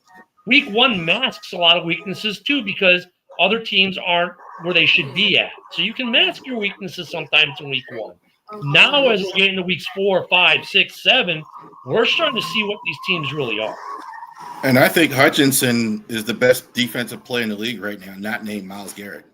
He was, the stat sheet when he played the Ravens. The stat sheet when he played the Ravens didn't do it justice. He was all over the field. Max Crosby single-handedly took control of that Bears-Raiders game that first half. No question. That being said, if you look at it right now, the first week, even though he didn't hit home, he still had 4 pressures on George. Oh, yeah. Even though he wasn't sacked, there was pressures by Aiden Hutchinson. Then he goes to the Bears. He had 8 pressures and what was it, a sack and a half? Something like that. He's like it's like Lawrence Taylor when I used to watch him play. I'm not saying he's Lawrence Taylor, but Lawrence Taylor, even in games when he didn't get in the back, he didn't get the sacks. He's always in the backfield all the time. The only reason the Raiders were in that game on Sunday was Max Crosby. If Max Crosby's not in that game, their defense wasn't jack. Max Crosby is ridiculous. I'm not dissing Max Crosby. Max Crosby's phenomenal. Then it was 9 pressures and 2 sacks last week. Right now, I think my ratings would go Max Crosby at 1, Myles Garrett at 2, and then Hutch is snuck back up in the number 3 spot for me. Micah Parsons is in the top 10, but questionable. I would have him somewhere between 7 and 10. Yeah, that's where I'd have him. And I'm not trying to diss Micah Parsons. No, but I think that bad back is not allowing him to beat the double. Unlike the 3 guys we just talked about, Garrett, Hutchinson, Crosby. Parsons kind of takes plays off. Hutchinson, those guys never do. Those guys, every single play. They play 91% of the snaps. Those three guys we just named, they play 91% of the snaps for their team. And look at Packer fans still think they're like so good. I'm like, look at Mike. We try to tell you, Micah. If Micah was a world beater with the talent they've got in Dallas, why weren't they winning playoff games? Why with Micah did you go to their house and drub them in the playoffs? Micah played in that game, and you kept telling us how Micah wasn't shit. Now he's a Packer. He's shit. I'll give credit. Rashawn Gary is playing at a much higher level now. Yes. I'll give their credit due there. But minus that, their secondary still sucks. But at the same time, that's because they're double teaming Micah on the other side. They're not paying as much attention to Rashawn Gary. Right. And that's Gary. And Gary, that's the role he should be in too. Anyway. Right. He's the other guy who destroys you when there's a double team on somebody else. Right. It's kind of like when Hutch and Ojabu was on Michigan. Right. It was pick your poison that year. Remember that? That was the national championship year. It was pick your poison. Well, and the other thing that the Packers have not going from is their secondary sucks. Well, it doesn't help that they just got Nate Hobbs. They just got him healthy. They got him on the field, and then they lose him again, right? Isn't that what happened? Well, and McKinney, where's McKinney at? Unless you throw the ball right at him, McKinney doesn't intercept it. And when they got rid of Jair Alexander, like, it's no big deal. But the reason he got so many interceptions is because Jair was on the field. And, of course, Packer fans being Packer fans said, whatever, Jair only played 9 games or 7 games. Yeah, in his 7 games, his stat line was better than almost every other cornerback in the league. That's how good Jair was. You just got to get him on the field. You got to get him on the field.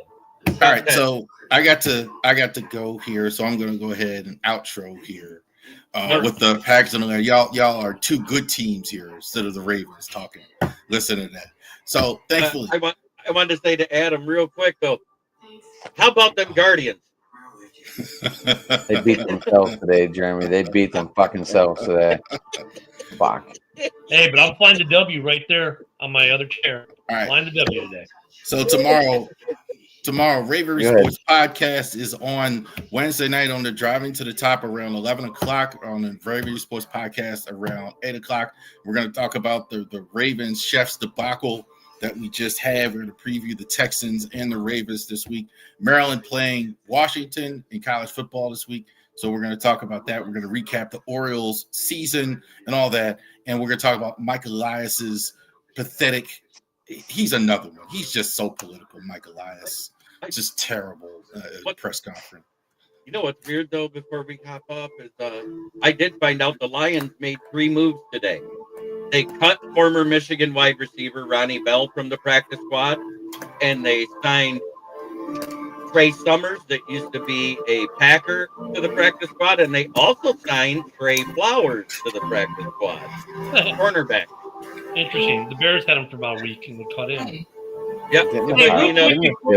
Did the Dolphins make any? Did the Dolphins move anyone today to take Tyreek's spot? Nope. Not yet. No, they're going to run Waddle. AJ Henning has been moved up to the 53. Yeah. Anyway, but you know what? They're able to call him up 4 times from the practice squad without actually putting him on the active roster. They may do that to protect him. Yeah, I'm hoping AJ Henning gets called up. But... I know you are. I know you like that kid. Oh, my buddy's dad. He's my buddy's kid. So, wishing the best for him. Absolutely, you always do that. Always. So I actually wrote a review about a non-Lions game this weekend. No, I was shocked that he had the vocabulary to do that, Adam, to be honest with you, because it didn't say Lions, and I didn't know if his brain could handle that, but it did, and it's good. It was a good review, wasn't it? I got told by a lot of people, he goes, this is surprising. This is actually well written. Of course, we won't say how much AI was used in that, but yeah. Hey, it wasn't Grok. Well, hey, boys, no, I got a jet. My boys been bugging me here. So I got a jet. I'll see y'all tomorrow morning on Ken in the morning. Catch me at Ken the Bear Fan on X and on YouTube. JB, I'll see you tomorrow night on your show, of course, as well. Yeah.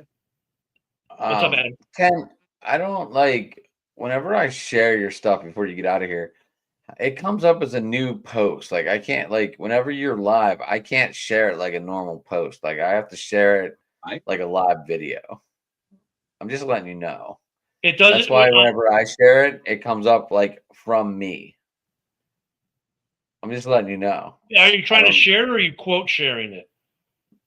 Well, no, like whenever you're live and you Yeah. click on it, I can't share it like a normal tweet. I have to post a new tweet on it. So you have to quote it to share it. Pretty much. Well, even to share it, like it comes up as a new tweet. Interesting. Okay. I just wanted to let you know that. So I don't know Yeah. if other people are doing that on Twitter as well, and that's the way it's coming up. So you might want to like look and maybe see if that's coming up on. I've been sharing like, them. I'll share it tomorrow morning. I'll share it tomorrow morning. Don't share it with All me. right. Whenever you go live, it pops up on my Twitter, and I'll share it from there. Okay. Right. Sounds good, boys. I'll see you guys soon. All right. Thank you, Ken. All right, Yep. Ken. Bear down. Ken. Oh, wait, before I leave, though, I got to do one last thing. I'm sorry. Now I can leave. All right, I'll see you guys tomorrow. I mouthed it for you. I can barely hear it, but I mouthed it for you, and it was in the right timing. All right. Oh, Adam, it's good to see you, brother. Yeah, that game was shit. I got to give you some props, though. Thank you to your Steelers for beating the Vikings. I thought they were coming back. Oh, they were trying to, but it was, the Ginger Devil, I call him now. He's not Ginger Jesus because he only had a good game versus a bad defense. Dude, it was Xavier Scott, the guy they couldn't stop because they don't know how to plan for him. Right. With that being said, I'm glad you won because that gave the Lions sole possession of first place in the NFC North. Thank you very much. After 4 weeks, we're 3-1. The Packers are 1-1.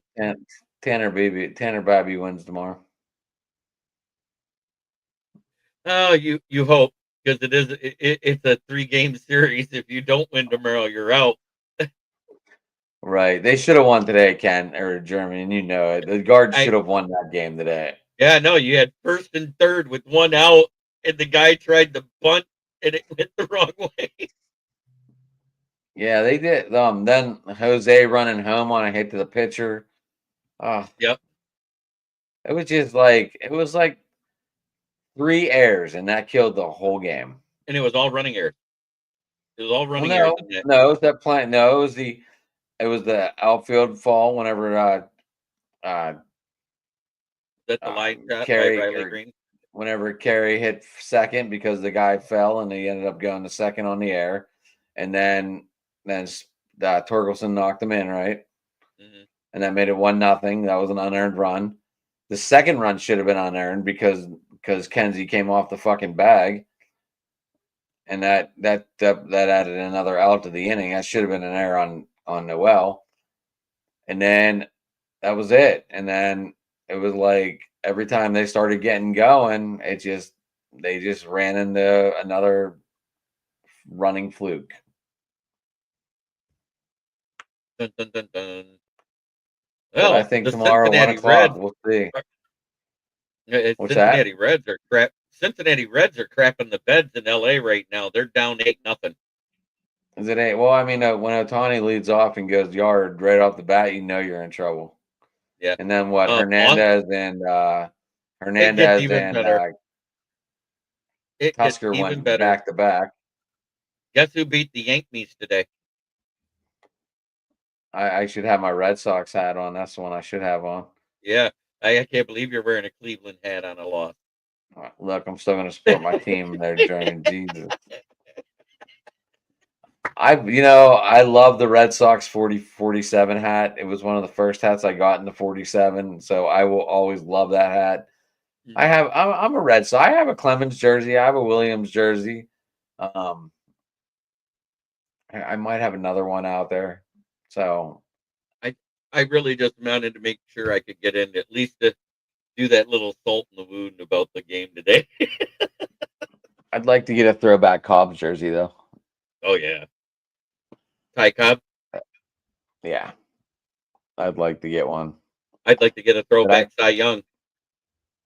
It's hard to find those jerseys anymore. I know. like not a lot of people even want to make them because they're all heavy wool. If you really made them right, I'd even accept it on a newer team. You know what I'm saying? A newer style jersey. I don't care at this point because I know it's hard to do those. like I have an Honest Wagner manager jersey, Oh wow. so with the red pirates going across the front. Oh yeah. That was way back in the day. Well, I mean, it was what 1940 something. I mean, that was when they wore the blue hats with the white P, Right. or maybe it was the red P on some of the hats. I'm not sure. It was a red P on some of the hats because they started. That was when they first started doing home and away hats to go with home and away jerseys. So, I mean, I'd love to find one of them hats. Jeez. I'd love to find that cigar card. I mean, people make them, but they're not the Oh, real thing. And it's I bet. like, I mean, I'd love to like go into one of these old mansion type houses and find somebody's cubby hole and find an old Honus Wagner cigar wrapper card. there's only 5 of them, buddy. Yeah, no. So that's the only way you're going to find one or afford one is Right. if it's like one of those type of finds where you're in a dilapidated Like mansion or something like that. the $1.2 million fine, Mm-hmm. depending on what condition it's in. Yeah. Well, in poor condition, it's 1.2 million. If it's in mint condition, it's worth more. Right. Like, give me the time machine. Let me just go back to when they came out. I'm buying like 2 of them and sneaking back to the future. Right. Exactly. Hey, that's No. the only thing I'd use a time machine for is to go buy old stuff and make it new again. Yeah, Josh, we're still alive. Thanks for joining tonight, sir. But we are getting ready to end it. Yeah. No, I had to pop in as soon as we got done. It was a longer show than usual because he had 15 topics with 6 guys. Jeez. Yeah. Was that with the Southern Tribune? Yeah. That's why I'm wearing the Tribune hat. Got to be the company guy.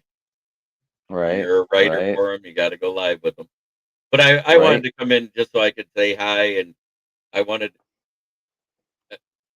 if it wasn't for a blocked field goal, the Bears would be sitting at 1-3.